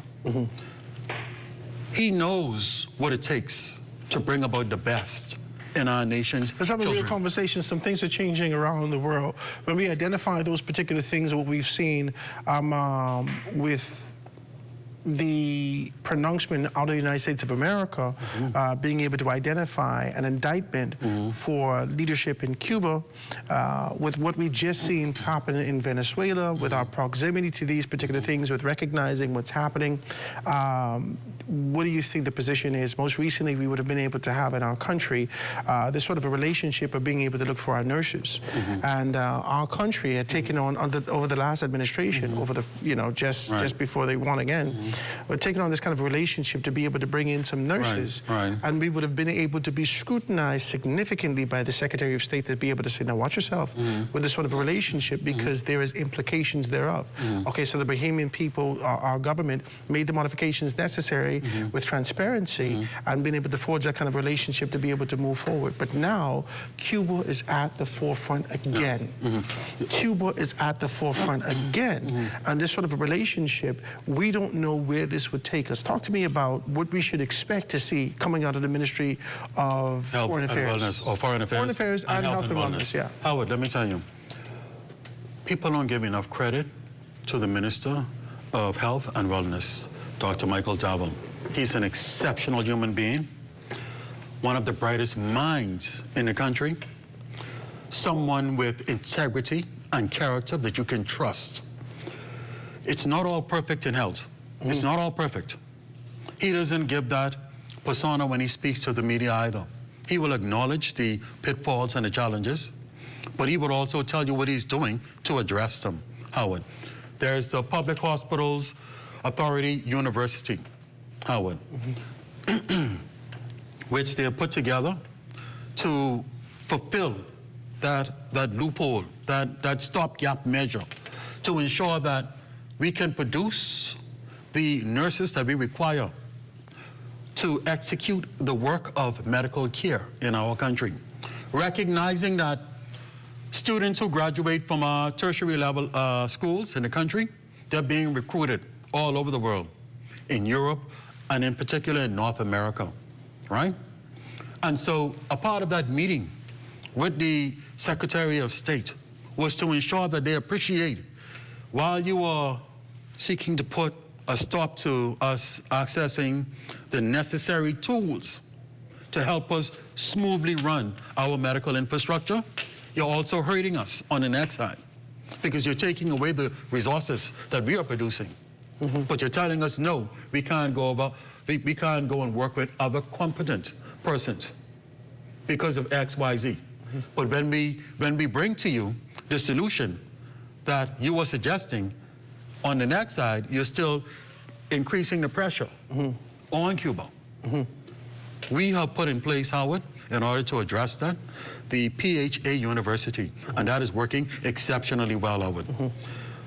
Just maybe about a week or so before the last general election, where we became the government again, there was a huge graduation ceremony for persons in the profession held over at on Paradise Island. I can't remember the name of the hotel right now, but it's the first hotel when you enter onto Paradise Island to the right. It's to the right, where the police station is, down in the corner there. Okay. Well, the minister acknowledged how proud he was to work along with the chairman of the Public Hospitals Authority, Andrew Edwards, where he announced how proud he was to work with the director for this university, where he announced that the Ministry of Health and Wellness has developed a program where they are working with your friend at the Bahamas Baptist College. And all of the... Dr. Teresa, what's her last name? Smith. With the Bahamas Baptist Community College and all of the approved tertiary level schools within our country to assist the government with turning out the nurses, the coding and the billing agents that we require in order to make our healthcare plant run smoothly. The government of the Bahamas executed contracts where over 55 clinics throughout our country, Howard, have been completely renovated. And not just the buildings, They've been renovated with the equipment necessary to function. For the sake of time, because we ain't got 2 hours like the other space. Okay. Right? Okay. But for the sake of time, let's talk about this. You believe that we're going to be in this kind of a good position where the government of the Bahamas, because there was this kind of a conversation about sovereignty. A lot of persons brought up this sort of an idea of whether or not we are a sovereign nation being able to be directed or led by another nation, but we also understand our geopolitical diplomacy. We're all interdependent. Right? All of us. There's necessity for us to be able to understand the global politics associated with these particular things, right? And I want to be able to be very clear with you. I believe that this administration has navigated these waters well. Yes. Right? Yes. They've navigated it well. And even if you have this sort of an indifference that exists in this kind of a space and say, well, I don't think they should have done that, they should have done these things, they have been able to retain relationships. They have made sure that everyone was satisfied, and they're still being able to move forward. And listen, Howard, progress. We have a leader and a prime minister who doesn't just kowtow just because. Yeah. We have a leader and a prime minister who is strong. He's proven. He's brave. He has the back of the Bahamian people. The back of the Bahamian people, and he goes to bat for us with our international partners. Yes, we have to maintain diplomacy. Yes, we have to manage relationships, but we have to do them in the best interest of Bahamians, and that is what Prime Minister Davis does. That is what Minister of Finance. There's so many exciting things happening. It is. In this government. I think we're going to have more conversations. We have a Minister of Finance, Michael Alcides. Yeah. The most prepared financial mind in active politics in our country today. Yeah. No other is as prepared as he is.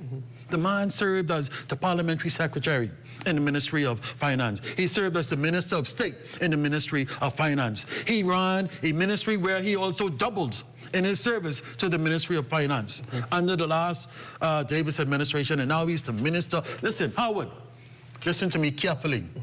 The FNM is afraid of Michael Alcides being in that parliament where they are to represent the country and the Progressive Liberal Party as the Minister of Finance, as the most competent Minister of Finance. Let's take 2 seconds and talk about that. Let's take 2 seconds and talk about this sort of an idea for the sake of democracy, not for the sake of being able to be destructive in our commentary, but for the sake of democracy and being able to identify the balance that we seek, okay? The strength that we have right now is, as a country, as a nation, individual and the collective strength that we have as a nation is not a result as relentless and perpetual leadership of the Progressive Liberal Party. When they broke the monotony of those 25 years and the FNM was able to step in, we became stronger as a people, identifying our position, our strength, our capacity to be able to move forward. But let's talk with clarity about these things. I got to take this quick break, guys. We're going to take this quick break. When we get back, I want to be able to talk about these things for 2 seconds. Oh, there's no break. There's no break. Oh. We'll be rolling straight too. Listen, you got to come back. We got to come back. You got to come back about these things because that's it. That's the show. I want to thank you so much, man. Anton, I want to thank you so very kindly for that. It was a pleasure. I enjoyed Always this. Always a pleasure, Howard. Yeah, absolutely. Thank you very much for the opportunity. Thank you. And I look forward. Let's not let it be so long again, Okay, Howard. okay. Let's not let it be so long. Okay, we can do that. Guys, that does it for us here at The Rundown. Be sure you stay locked in for ZNS Network for the Bahamas tonight at 11 p.m. It is the final newscast in the country with the latest in news and information from Corvell Python. From all of us here at ZNS, I'm Howard Grant. Thanks so much for joining. Thank you, Howard.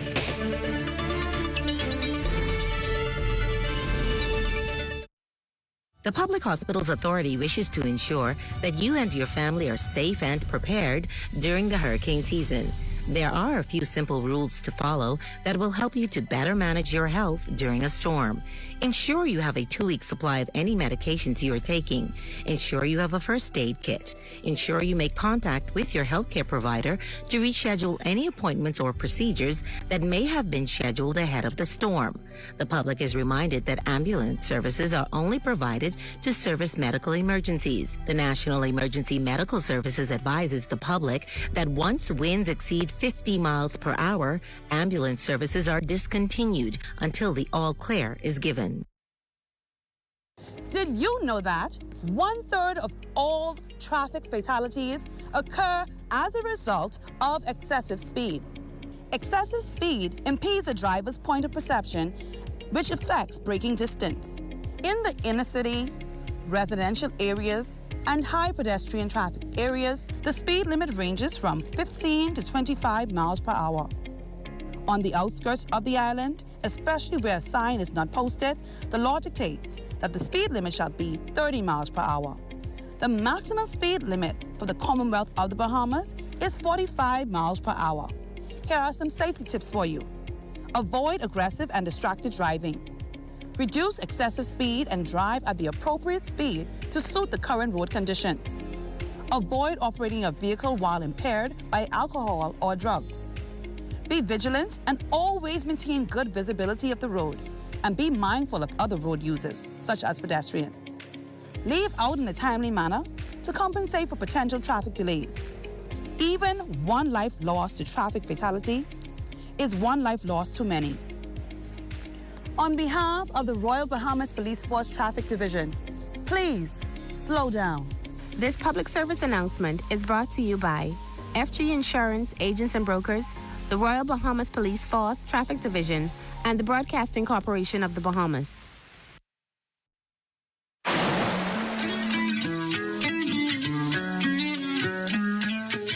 Never swim alone.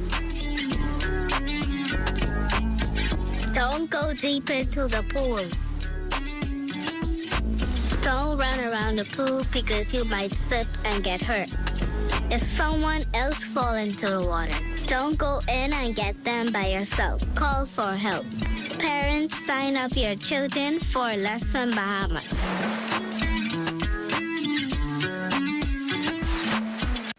This public service announcement has been brought to you by the Bahamas National Trust in conjunction with the Broadcasting Corporation of the Bahamas. For 60 years, we have been here, the voice of the environment. Here, speaking up and for your national parks, all across the islands of this nation. The places God visits for vacation, spanning over 2.5 million acres of land and sea. How delighted then he must be to see a sea of pink, as flamingos mingle and haven like jingles play where queen counts still sleep. And if you listen, you can hear it.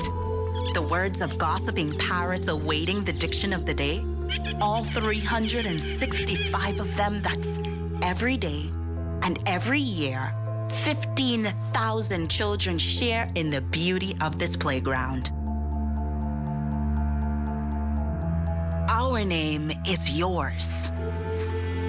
And we have been yours for years unnoticed. Don't forget us. Support us. Your national parks. The defenders of your environment. Join us. Remember, our cause is yours. The first land and sea park in the world is yours. Heritage. Here it is.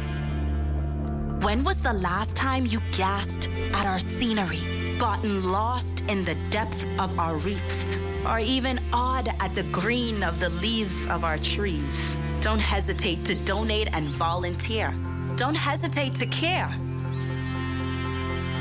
We are here for you. The Bahamas National Trust, BNT. 3 letters that spell out simply, perfectly, and undoubtedly that we are yours. In Harbour Island, North Eleuthera, I'm Charles Fisher. This is ZNS.